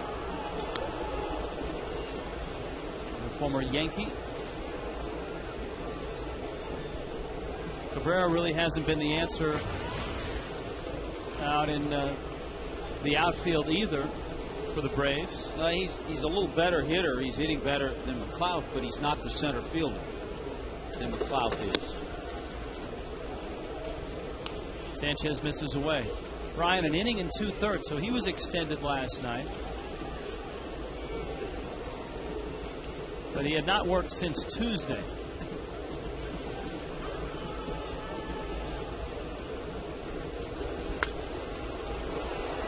You know how we talked about how in your mind setting up a game, you have your plan. It doesn't always work out. I would think the plan would be you'd love to see Brian Sanchez get Cabrera and then Prado. Then you have Taylor Tankersley for that one inning when you have Hayward, Chipper Jones, and McCann coming up. Let's see if Sanchez can get Cabrera. Right back to him. And there's the second out. He caught that one in the air. Notice Brian catches the ball. He knows he caught it, but he looks at the home plate umpire. Hey, I caught it. Okay, home plate umpire Marty Foster with the call.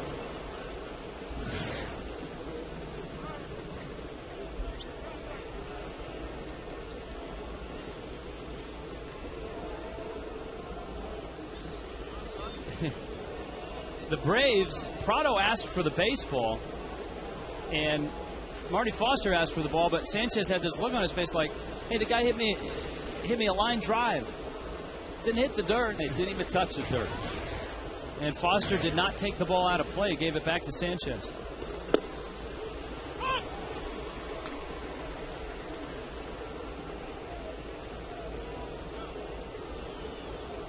But Prado has been a real pest. Has homered in each game of this series. First inning shot against Anibal Sanchez. Anibal ends up going 6 innings, 100 pitches for Sanchez. 7 strikeouts, 3 walks.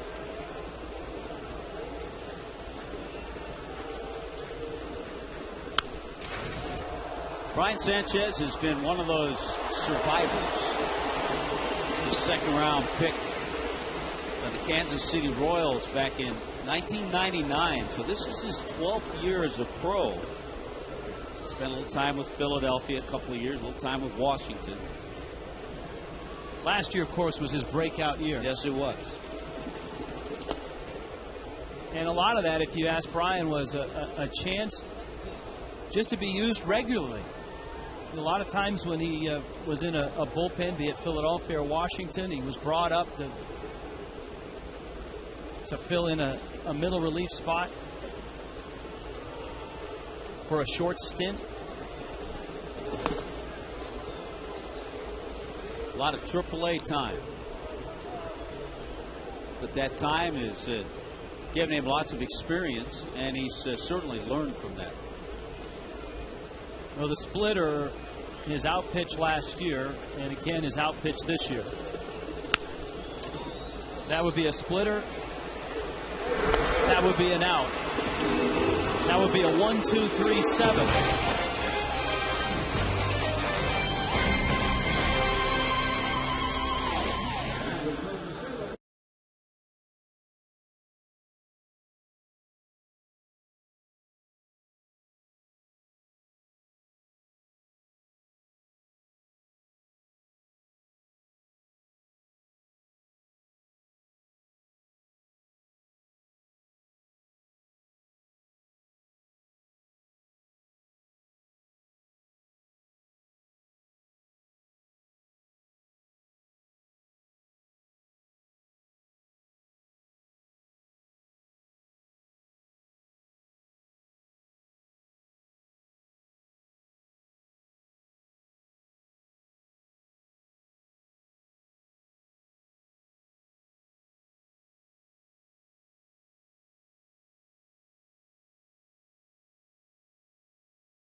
Stanton line drive to right. Craig Minervini has a little more about this 20-year-old sensation. Yeah, you got it, Rich. One of the reasons for that incredible strength is amazing physique and strict workout program, even during the season. We were looking up the other day about 3 o'clock in the afternoon. You thought you were at a football practice. Who is that guy up there on the stairs running up and down the stands all around? It's none other than the amazing six-pack himself, Mike Stanton, who told me he likes to do this if he's feeling a little groggy, helps him keep in shape, and he's going up and down the stairs. He said it's more challenging than just running in the outfield, and it wakes him up a bit. He first learned it when he played football back some years ago. He was an incredible player in high school, and of course had some offers to play college football as well. But obviously the physique is amazing, and the strength, well, you saw a little bit of that. I haven't seen many line drives to right field like that from a right-handed hitter or left-handed in this park. Impressive stuff for a guy that is learning on the job at 20. Coughlin has been on base twice. He has scored twice. 1 for 2. He's been hit by a pitch. Jesse Chavez delivers a strike. I think all in all, Bobby Cox is probably pleased with the 6 innings he got from Medlin. There are the numbers on Chavez. Pretty good fastball, slider.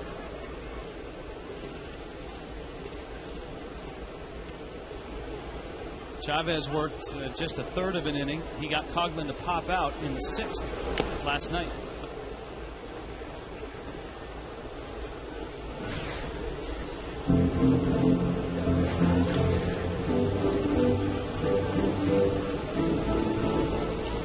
Coughlin, you know, the hits over the last 3 or 4 games haven't been 3 or 4 a game. But all of a sudden he's getting on base 2 or 3 times a game. He's walking more. Taking more pitches, close pitches.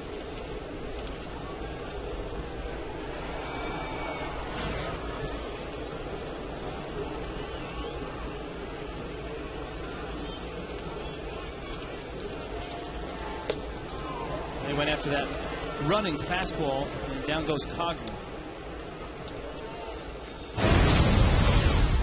A look forward at the Marlins schedule brought to you by Just for Men Hair Color. Braves tomorrow at 1, and then it's on to San Francisco. Giants on Monday, Tuesday, Wednesday. Look at the 7 o'clock start time. 3:30 start on Thursday. Just as we look forward to the Marlins games, you can live forward with Just for Men Hair Color. Boy, just the first 2 games of that San Francisco series, you have Ricky Nolasco against Barry Zito in the first game, and Josh Johnson against Matt Cain in the second game. Gabby Sanchez tonight is 2 for 3.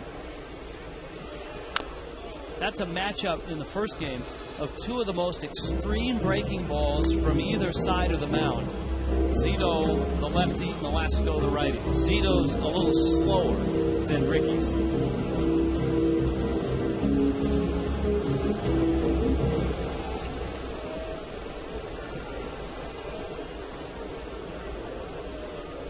Oh, 2. Gabby stays alive. Another big night for the University of Miami product. Well, fastball up from Medlin. Bangs a single. Then he got a hanging breaking ball. Took it down the left field line for a double. His 24th double and RBI number 45.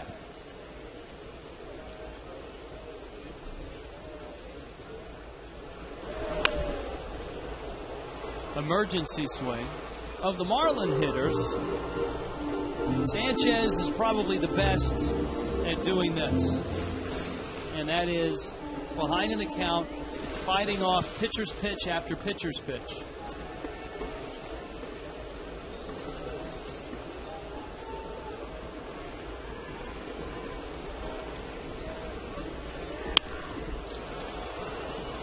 Popped up, Gonzo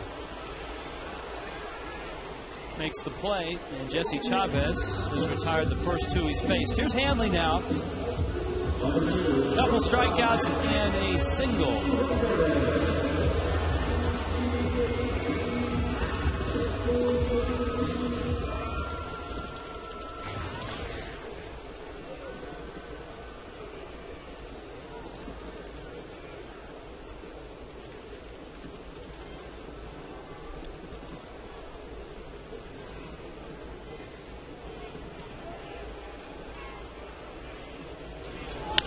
Hanley lines it foul. You had mentioned, Rich, about the home run derby, and there's always going to be speculation. Thought it was kind of interesting with the players involved, their numbers after the derby. Corey Hart's been fine. He's hurt now. Holiday's been on a streak. Look at hitting 407. Chris Young's been okay. Miguel Cabrera has been great. But the interesting thing, the two finalists, David Ortiz and Hanley, are the two guys that have struggled since that home run derby. So, you know, take it for what it's worth, but it hasn't affected the other guys. Even Steve Swisher, Nick Swisher's not on that list, hitting 357. Vernon Wells hitting 345, not on that list. So some guys haven't been affected, but I think it's interesting the two finalists are the guys that have been affected.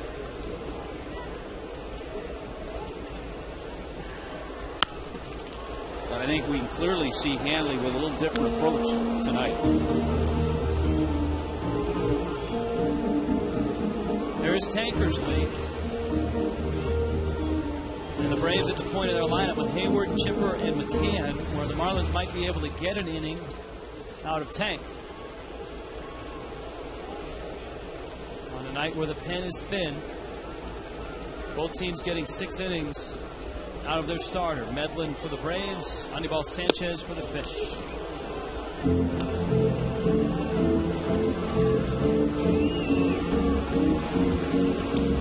Huggle waits on deck. Dan has driven in 3 runs tonight, including a 2-run homer.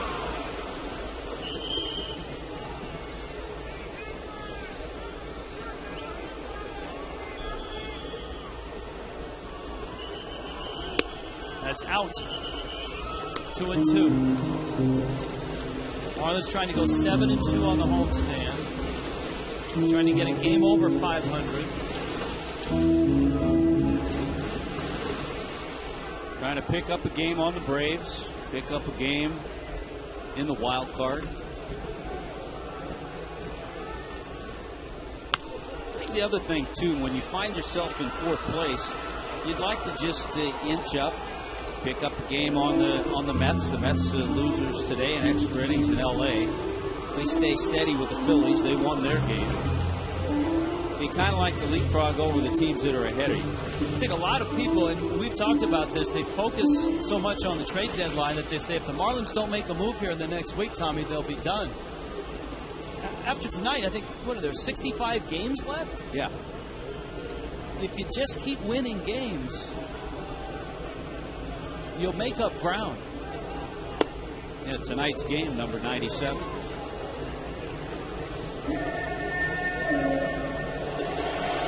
Brandon Hyde managing his first big league game. Edwin Rodriguez ejected in the 5th.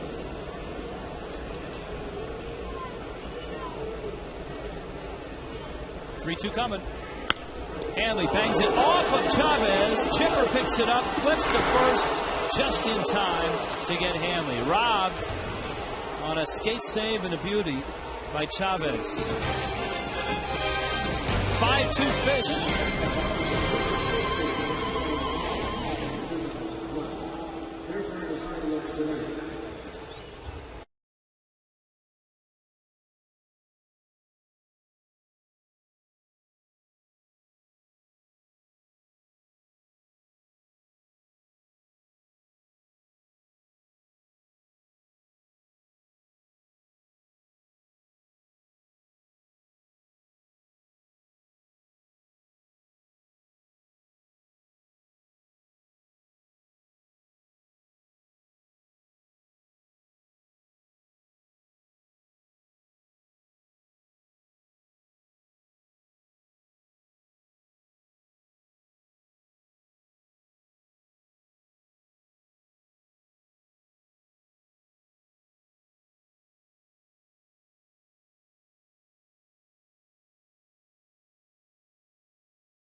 Marlins on top. This copyrighted telecast presented by the authority of the Marlins may not be reproduced or retransmitted in any form. Accounts and descriptions of this game may not be disseminated without the express written consent of the fish.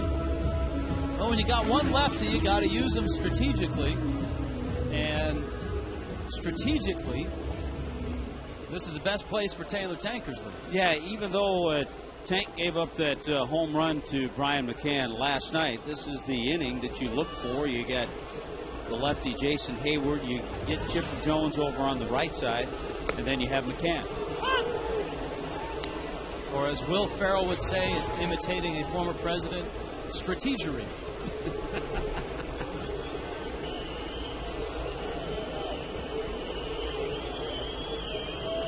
Hayward has been an on-base machine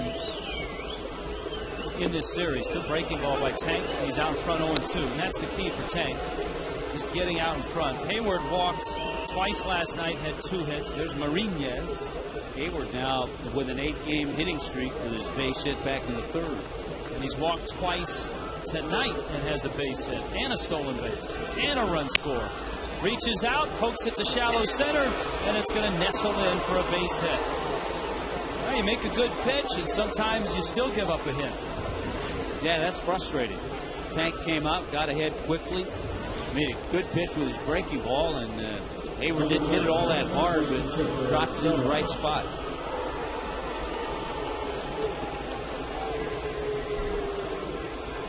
Lefties now just 2 for 24 against Taylor Tankersley.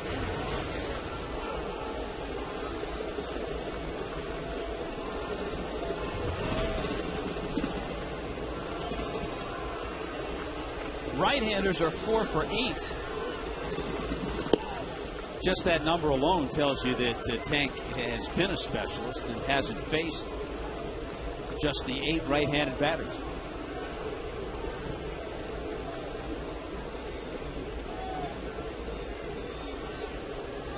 Randy St. Clair. Certainly St. Clair's role has expanded with the change in manager and the change in coaching staff. I think with his knowledge of the league, a little bit more than the new coaches and certainly Edwin Rodriguez. That's exactly right. 2-0 to Chipper Jones.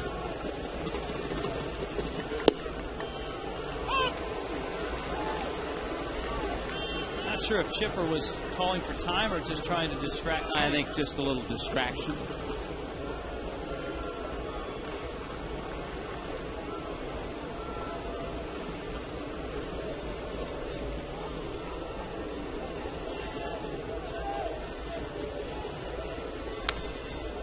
Came back with the fastball, and he evens the count at 2-2.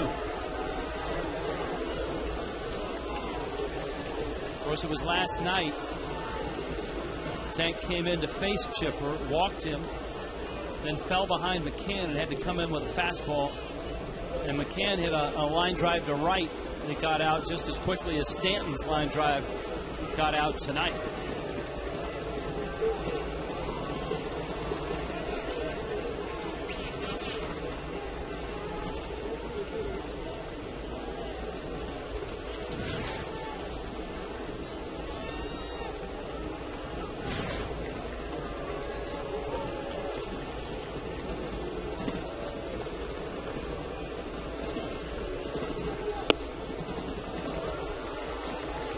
Count's full now, 3-2. Well, you'd rather make Chipper beat you here than put him on and bring up the tying run. Yeah, and get to that same scenario with Brian McCann.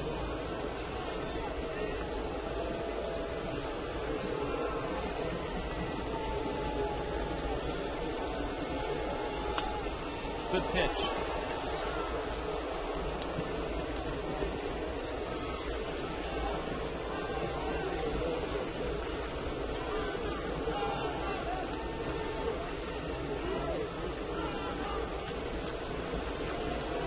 Well, and that's why, because of the left-handers and the switch hitter and Chipper, you also back up Tankersley with Marinez warming up in the bullpen. 3-2. Lined hard. Cantu dropped it. Picked it up. Throws across. Gabby can't scoop it. It bounces behind him. And a disastrous sequence for the Fish. Oh, boy, if he picks up the hard shot, it's a good chance to be a double play because it was hit so sharply.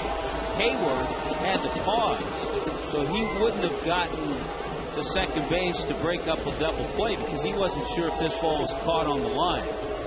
If it's picked by Jorge Cantu, a good chance for 5-4-3 double play, and then flat-footed, he wasn't able to get enough on the throw to make a good throw to first base. An error 5, and all of a sudden, here we go again, back in that situation.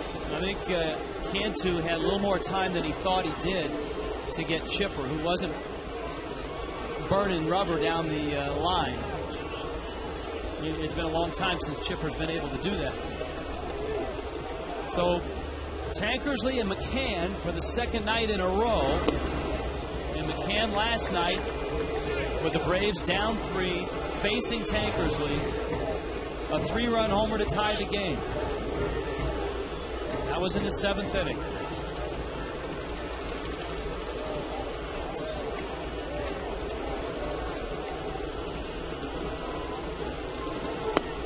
That's outside. It's 2-0.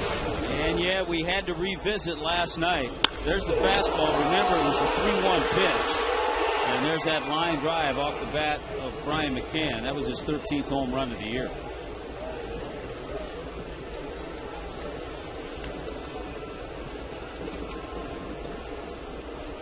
(2-0). Time call. JM Lexus presents our leaders of the game.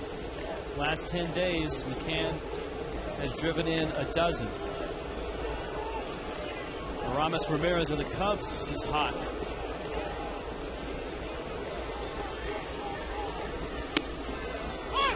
Ooh, a late strike call by Marty Foster on a running fastball. Let's see if it caught some of the plate on Fox Tracks. Yes, it did. Yeah, it did. See, by the naked eye, it didn't look like it was a strike, but it caught the front of the plate. Marty Foster's been on all night. Remember the sequence with Anibal Sanchez? 2-1. Oh, he came in with that fastball and challenged him. And McCann had a good rip at it. 2 fastballs in a row. I think he'll probably go back to that breaking ball and try to keep it away and see if McCann can pull a ground ball for a double play.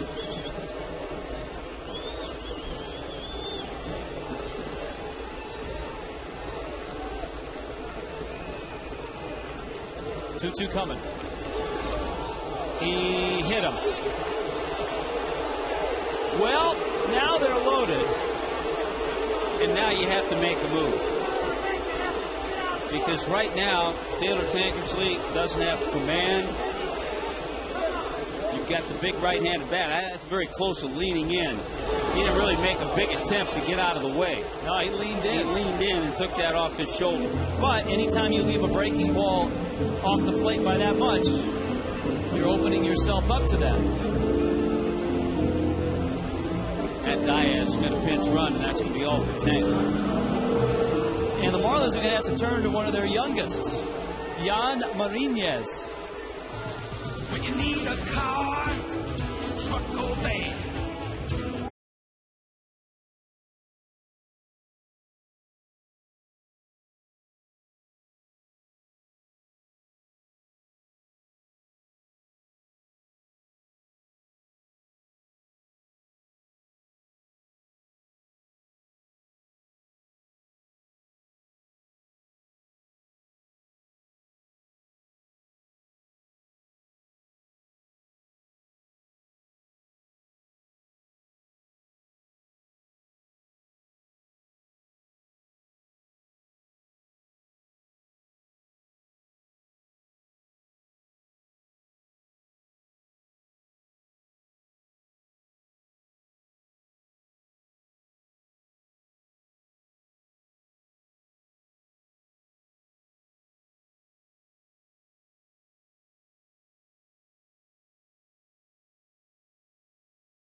Braves had the bags loaded, 21.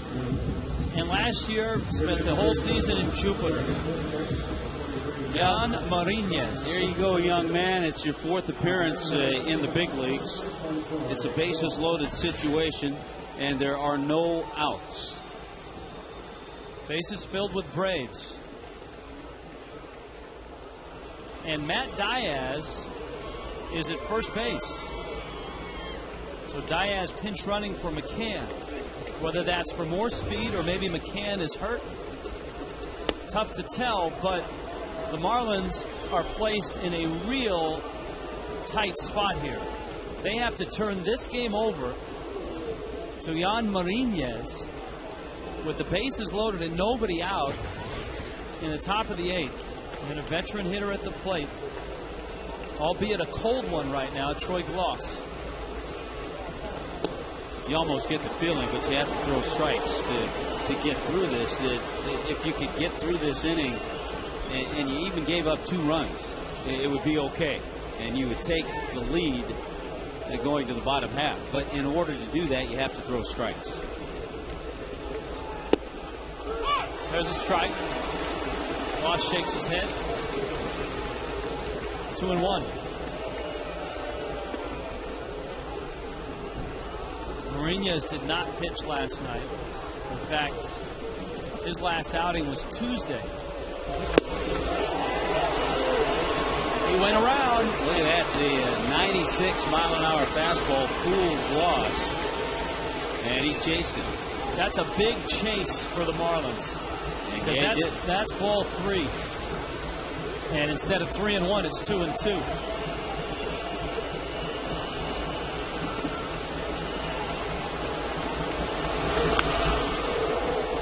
Flipped up a breaking ball. A hanging slider, and he got away with it. Gloss fouled it back.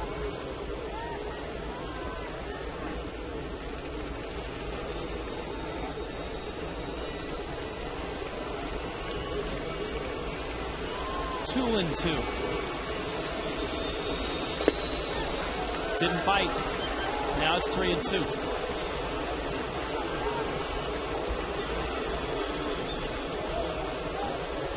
A bloop hit by Hayward, an error on Jorge Cantu, and a hit batter, and that was it for Tankersley. 3-2 coming. And we'll do it again. I think Gloss knows it. I think you have to stay with the fastball here. I would be surprised if he threw something other than the fastball.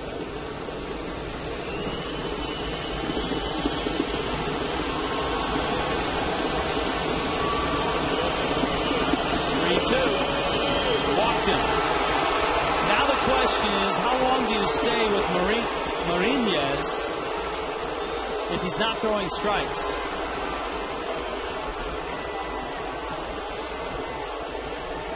Randy St. Clair coming out, and he's got a veteran left-handed bat to face, Eric Hinsky. If the Marlins are buyers at the deadline, obvious that top on their list is going to be bullpen help. There's Badenhop. I know the Marlins had a nice run in their bullpen, which kind of ended with a thud last night. But what's happened in this homestand is a lot of 6-inning starts have chewed up the pen. And we saw a lot of that early in the year. David Ross is pinch running for Gloss. Of course, Ross would have to come in to catch anyway with McCann out of the game. You ask how long do you stay with Marinez? I think just one more hitter. Badenhop against the lefty. You'd rather have a hard thrower against the lefty. Hinsky due up. And I think if he fails to get Hinsky, you've got to go get Badenhop.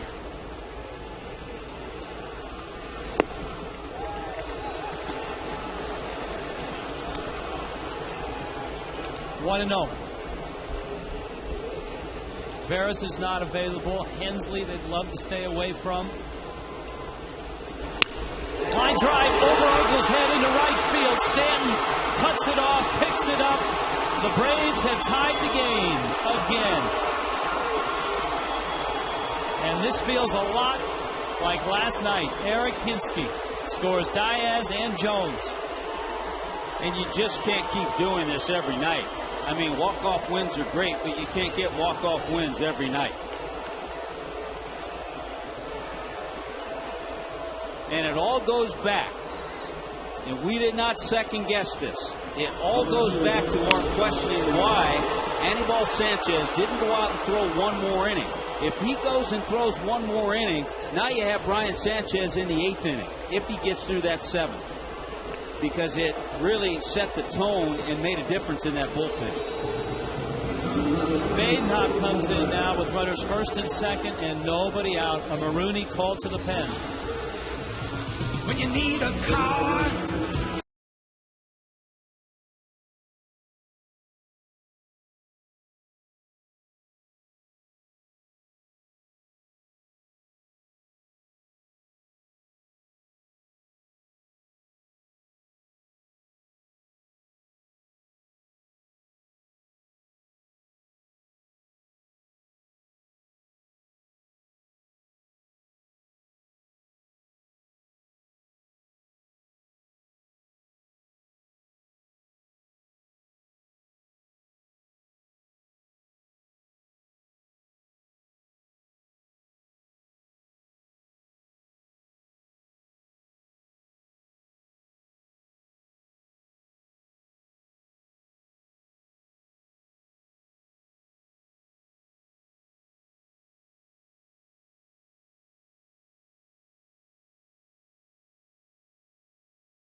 Do it. Register for the Play Catch with Cody sweepstakes. You get 1 year of free oil changes and the chance to play catch with Cody Ross and more. Visit Jiffy Lube for details. Jiffy Lube, official oil change of the fish. Alex Gonzalez, Burt Badenhop.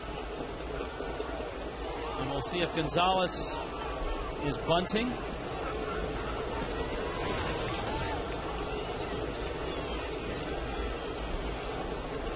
Badenhop, 2/3 of an inning, gave up a run last night.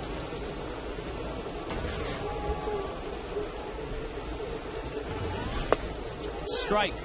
One of the areas, Rich, and it's certainly a reason that the Braves have hope when they get late into a game. Against the Braves this year, the Marlins bullpen ERA is over 8.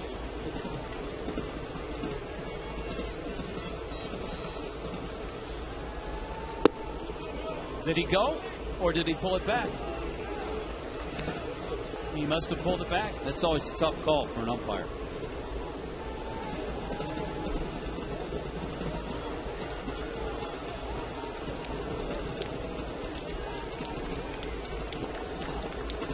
Hinsky at first. Ross is at second. And Badenhop misses outside. It's 2-1.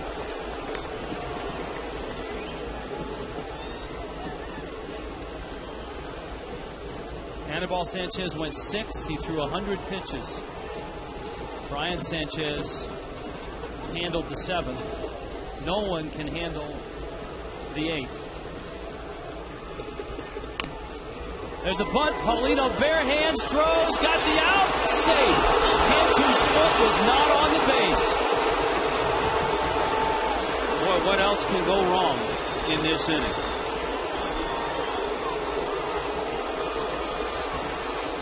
Wow. They had the runner. Now, in a little defense of Jorge Cantu, but he has to get back there. He's coming in. He's thinking the bunt is going to come his way. Ronnie has to double clutch. He's waiting for Cantu to get back to the bag, and by the time Cantu backpedaled to third base, He couldn't find the bag, and it'll be a fielder's choice and another error charged to Jorge Cantu. Ground ball. Gabby's got it. Comes home out there. And that's it. McLeod bounces into a fielder's choice.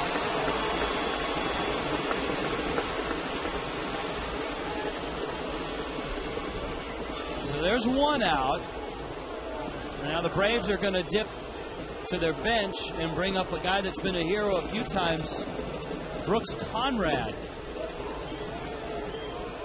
So Conrad will face Badenhop before tonight, and you can add on some more ugly numbers. The Marlins bullpen against the Braves this year, 23 1/3 innings, 21 earned runs. Ouch.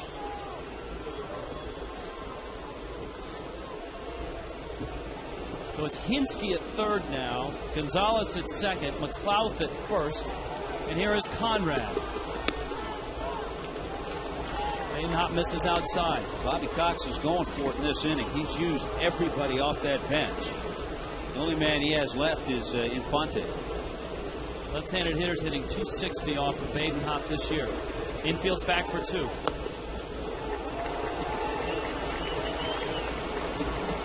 Two and 0.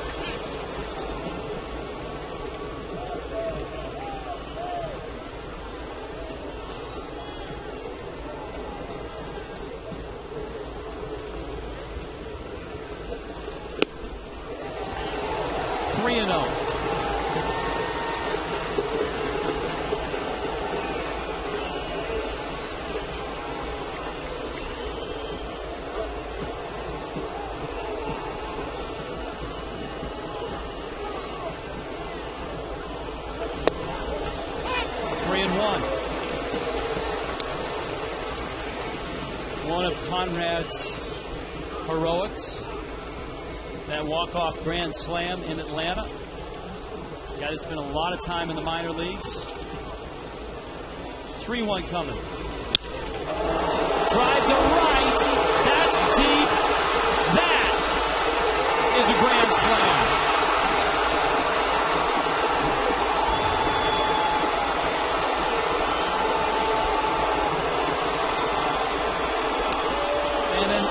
Disaster of an inning for the Marlins continues. On the mound, in the field, and now on the scoreboard. And you wonder now how important a few more extra pitches it would have been for Anibal Sanchez to throw one more inning.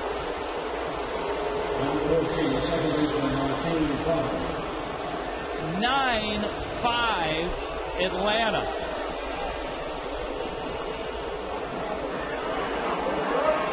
Talk about heroics. There's another grand slam for Conrad, and Prado has another base hit.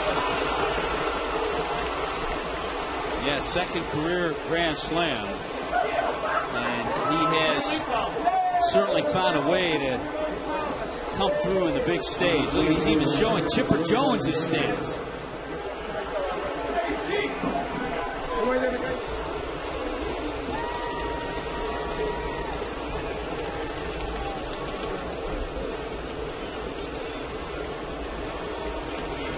Jason Hayward opened this inning against Taylor Tankersley.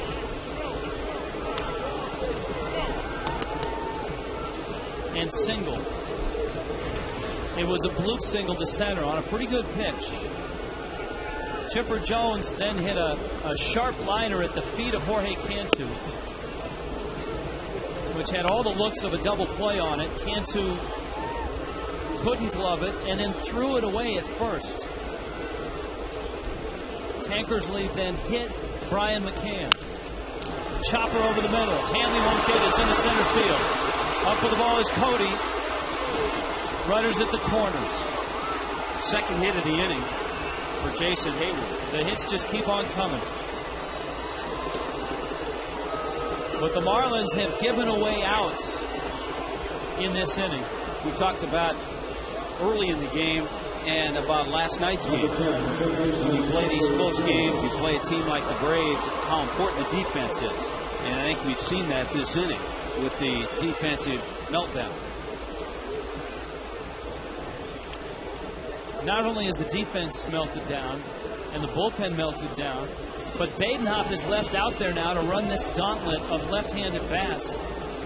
Hayward and the switch hitter Chipper, although remember McCann was taken out of the ballgame. And it's amazing how all of a sudden here in this one inning, the problems of the Marlins are just magnified in this inning. They were glossed over last night by the walk-off heroics in the bottom of the ninth.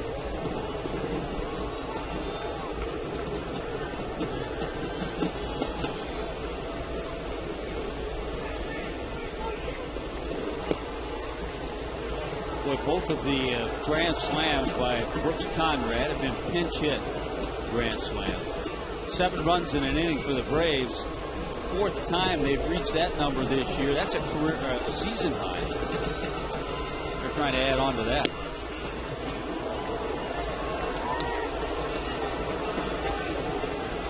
So Badenhop is left out there, and there's nobody throwing in the bullpen.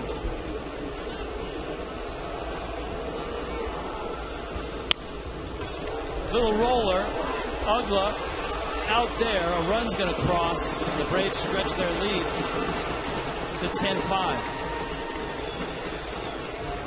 Our Jaguar performer of the game. Well, the big blow, you just saw it on a 3-1 pitch.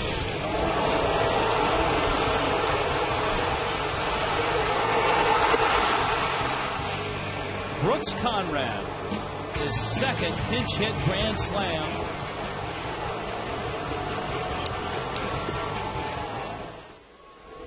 Diaz back to the mound. Badenhop picks it up, and the long nightmare comes to an end. The Atlanta Braves put 8 on the board in the 8th inning.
A couple of errors by the Fish, and what was a 5-2 lead all of a sudden is a 10-5 Braves lead. Boy, a lot of changes. We certainly expected that. David Ross comes in to catch. The hero for the Braves with a pinch hit grand slam. Brooks Conrad's at third base. Hinsky moves over to play first base. He comes in from left field. And Matt Diaz is in left field. There's Diaz.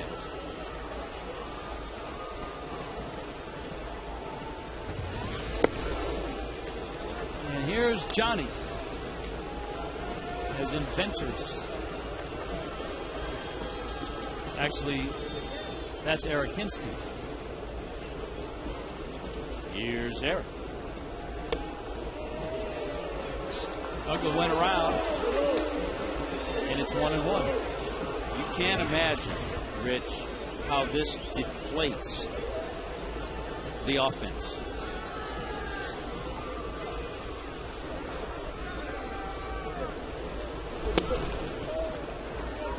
Venters has been outstanding this year.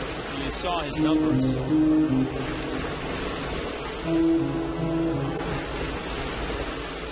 Leads all major league rookie relievers in ERA, 1.20. Uggla swings and misses, and it's 2-2. Jorge Sosa is up.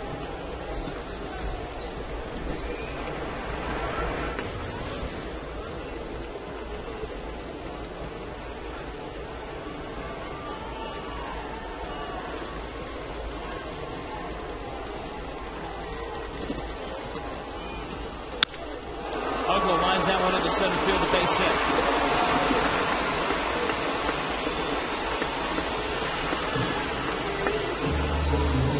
Cantu and Ross coming up.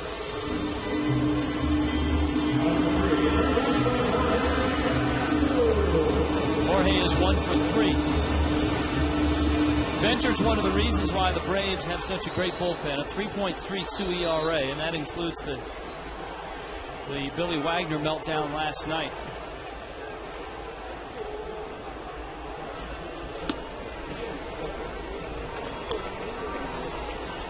Last 16 appearances, he's allowed 1 earned run. They're your bullpen leaders. And that's the order from the bottom up in which the Marlins will see those 3 teams. Braves, Giants, then Padres. Well, they got a couple of left-handers. Venters actually have 3 left-handers. Mike Dunn.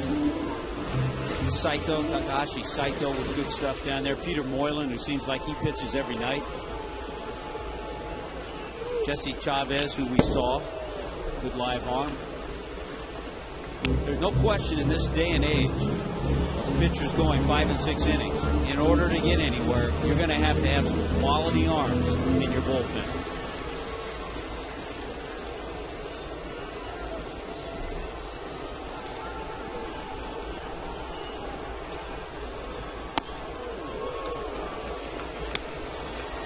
Two and two.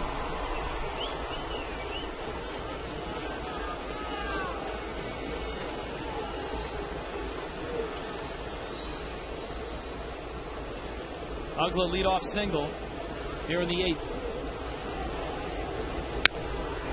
Cantu got jammed. Prado is there, and there's 1 out. Up comes Cody.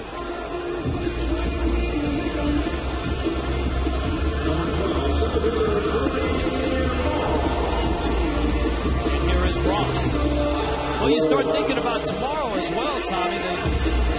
The Marlins bullpen was taxed going into tonight, and Sanchez has thrown an inning. He's probably going to be off limits tomorrow. He threw an inning in 2/3 last night. You do probably get Veras and Hensley back. And again, you're looking at a starter in Chris Volstad. I know he threw 70 pitches his last start, but some of that was due to the fact that the Marlins knew he was going to throw on Sunday, and so they cut short his outing just to keep him fresh. Well, I believe that was on Wednesday. Yeah, so he's short days rest. 3 days rest, having thrown 70 pitches in his start in the minor leagues. So you would expect to get maybe 5 innings out of Chris Volstad. So what does that mean? These guys are going to be put to work again.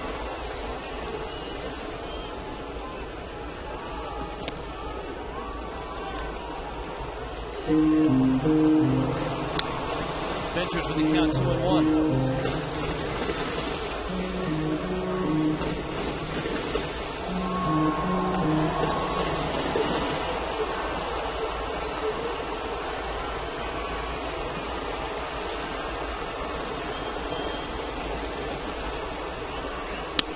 That's outside. Venters does not look all that sharp. Not look as sharp as he did when we saw him in Atlanta.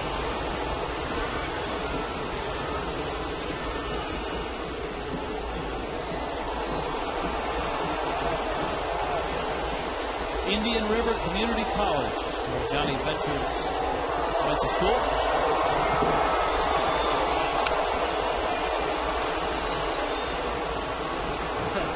It's amazing. You can read all the publications you want about prospects. Baseball America, which is an outstanding baseball publication, and is usually right on, rated Venters as the 30th best prospect in the Braves organization this spring. So he's really come out of nowhere and been just outstanding.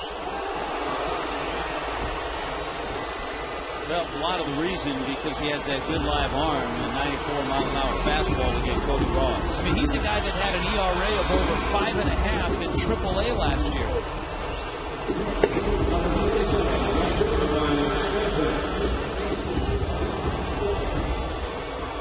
Stanton now is homered in 3 trips.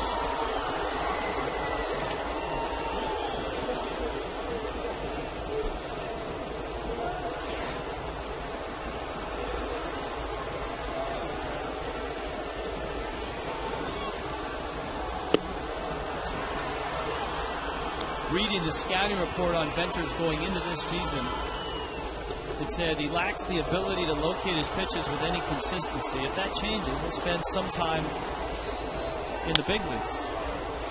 It has changed. Venters comes in, works a scoreless 8.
Eighth inning to have a 10-5 lead.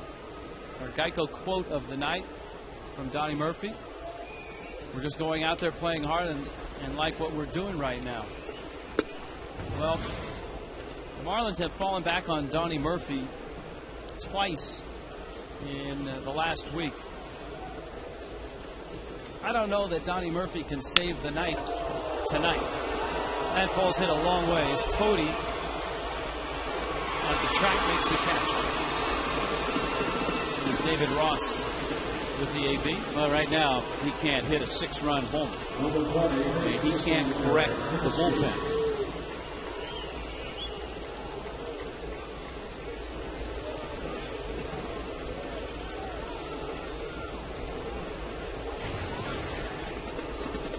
Eric Hinsky had a big hit, drove in a couple with a single in the 8th. I think the Braves have gotten a lot more mileage out of Hinsky than they thought they were going to get.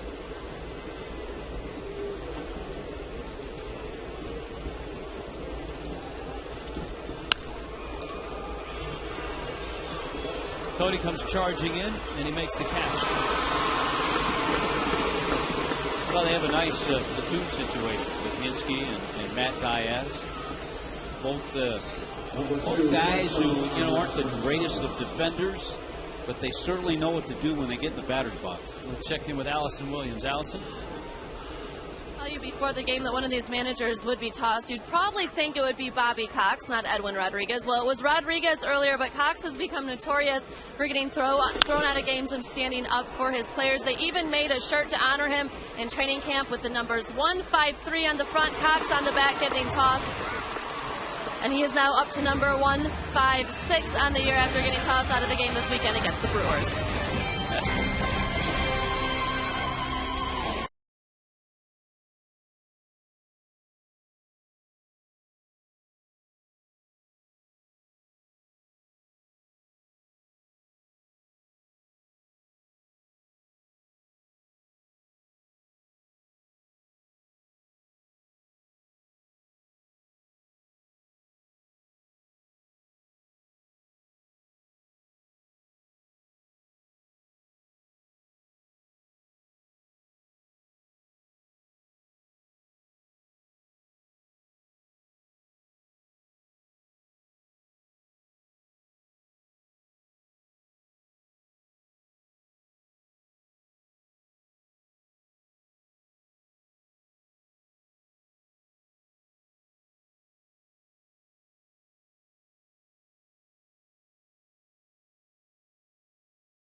Baseball on Fox Sports Florida is brought to you by Marooney, South Florida. When you need a car, truck, or van, who are you going to call? 1-877-MAROONEY.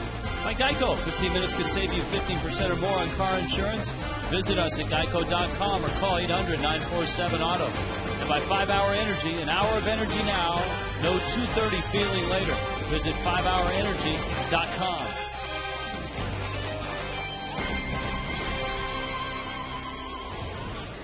Ronnie Paulino.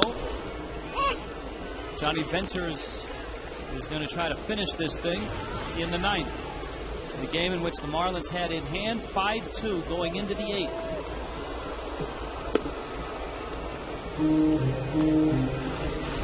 Paulino. We got Wes Helms on deck and then Chris Coghlan.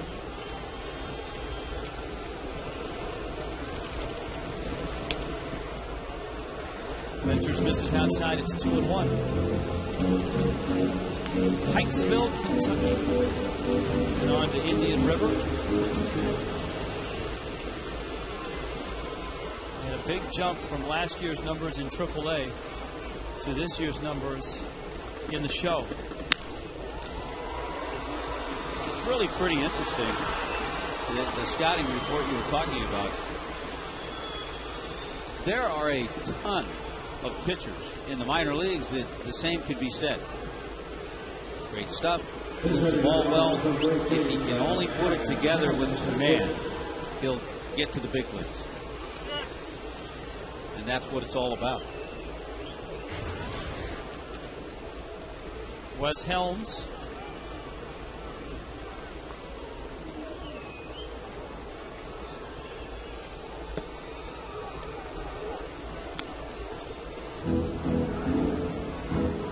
Well, if the Marlins are going to win this series now, they're going to have to do it against one of the Braves' best. The Braves, JJ, pitches tomorrow. Jair Jurgens. Jurgens 3-3, a 4.25 ERA. And it looks like a Chris Volstad start for the Fish. Yeah, Jurgens 3-1 in his career, too, against the Fish.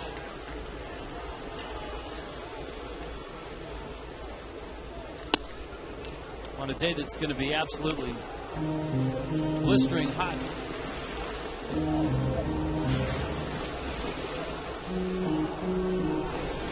It'll be nice for the Marlins to get to the West Coast and get out of this heat.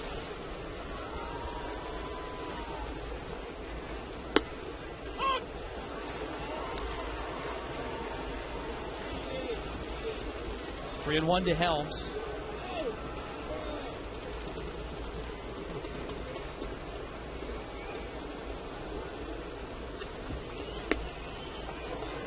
And Venters loses him.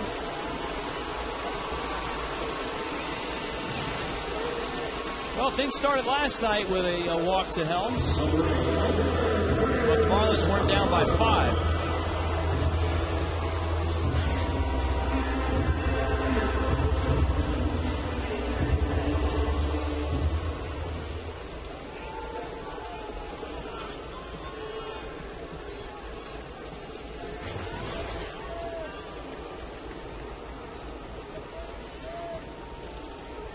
Well, you just feel how the 8-run eighth just took the wind out of the crowd, the air out of the crowd, took the air out of the ditty.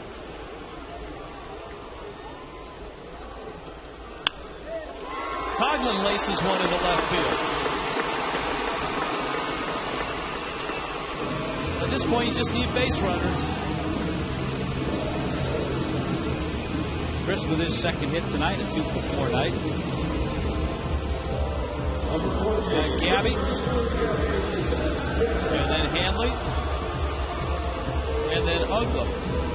You'd love to see the Braves at least have to get Billy Wagner up.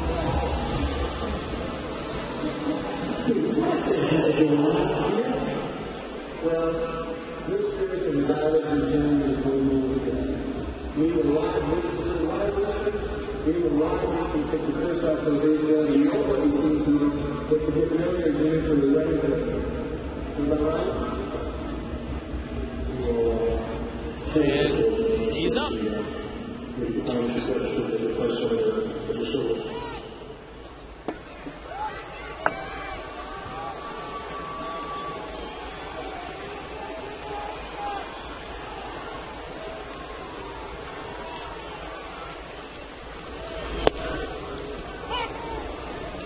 0-1. 2 hits for Gabby. Adding on to that multi-hit list.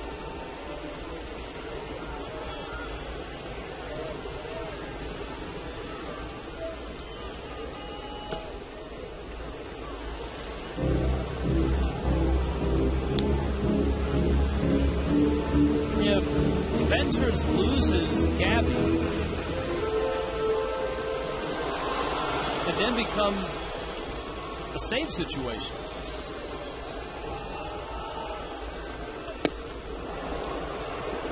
Hadn't thrown many of those. Pretty good breaking ball there. Now, if all of a sudden the tying run is in the on-deck circle, then it becomes a save situation.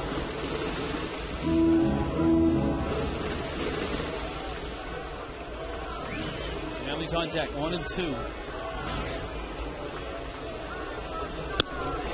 Fastball, he struck him out.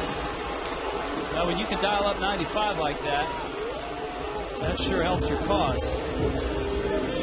And when you can get ahead, if you have 2 strikes on a hitter and make that pitch, it's probably a ball, but it's a high fastball that you can't stay away from.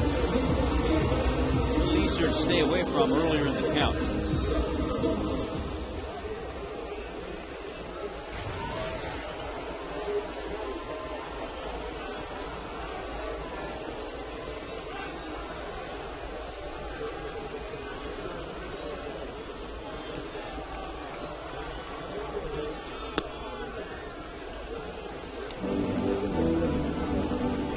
To Hanley.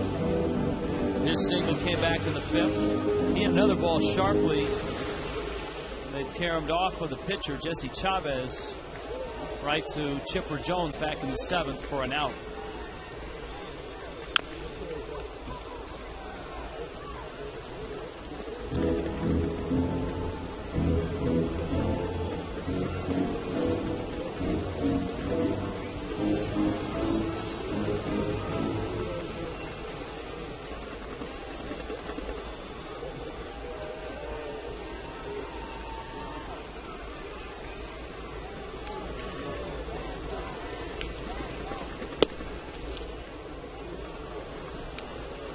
2-1.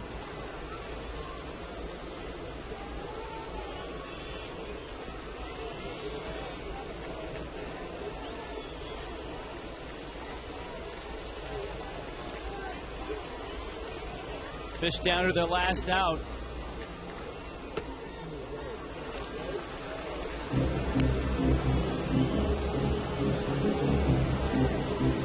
Hanley's going to get a 3-1 pitch to swing at.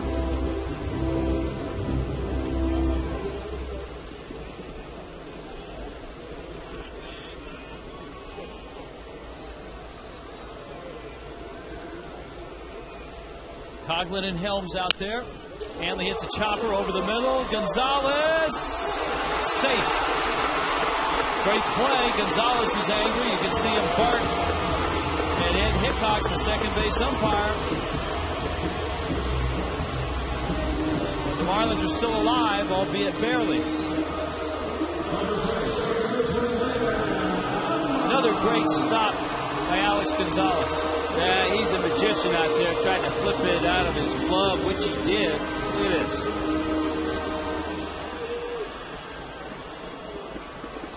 But Coughlin running hard. That's a good lesson for kids. Always run hard on that play.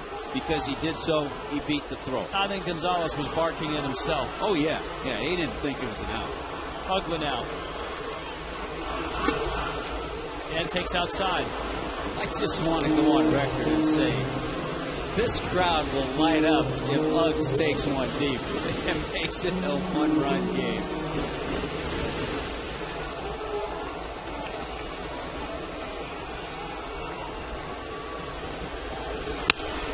Ground ball, and this will do it. Gonzalez to Prado on a night that looked so promising into the 8th. The Marlins had a 5-2 lead, but the bullpen that buckled last night not only buckled, but imploded tonight. Our South Florida Ford Spotlight is on Brooks Conrad. Conrad hit the pinch hit grand slam. The bullpen didn't have much help for the Marlins defensively either in that 8th inning. So this series is tied at a game apiece. Marlins Live is next.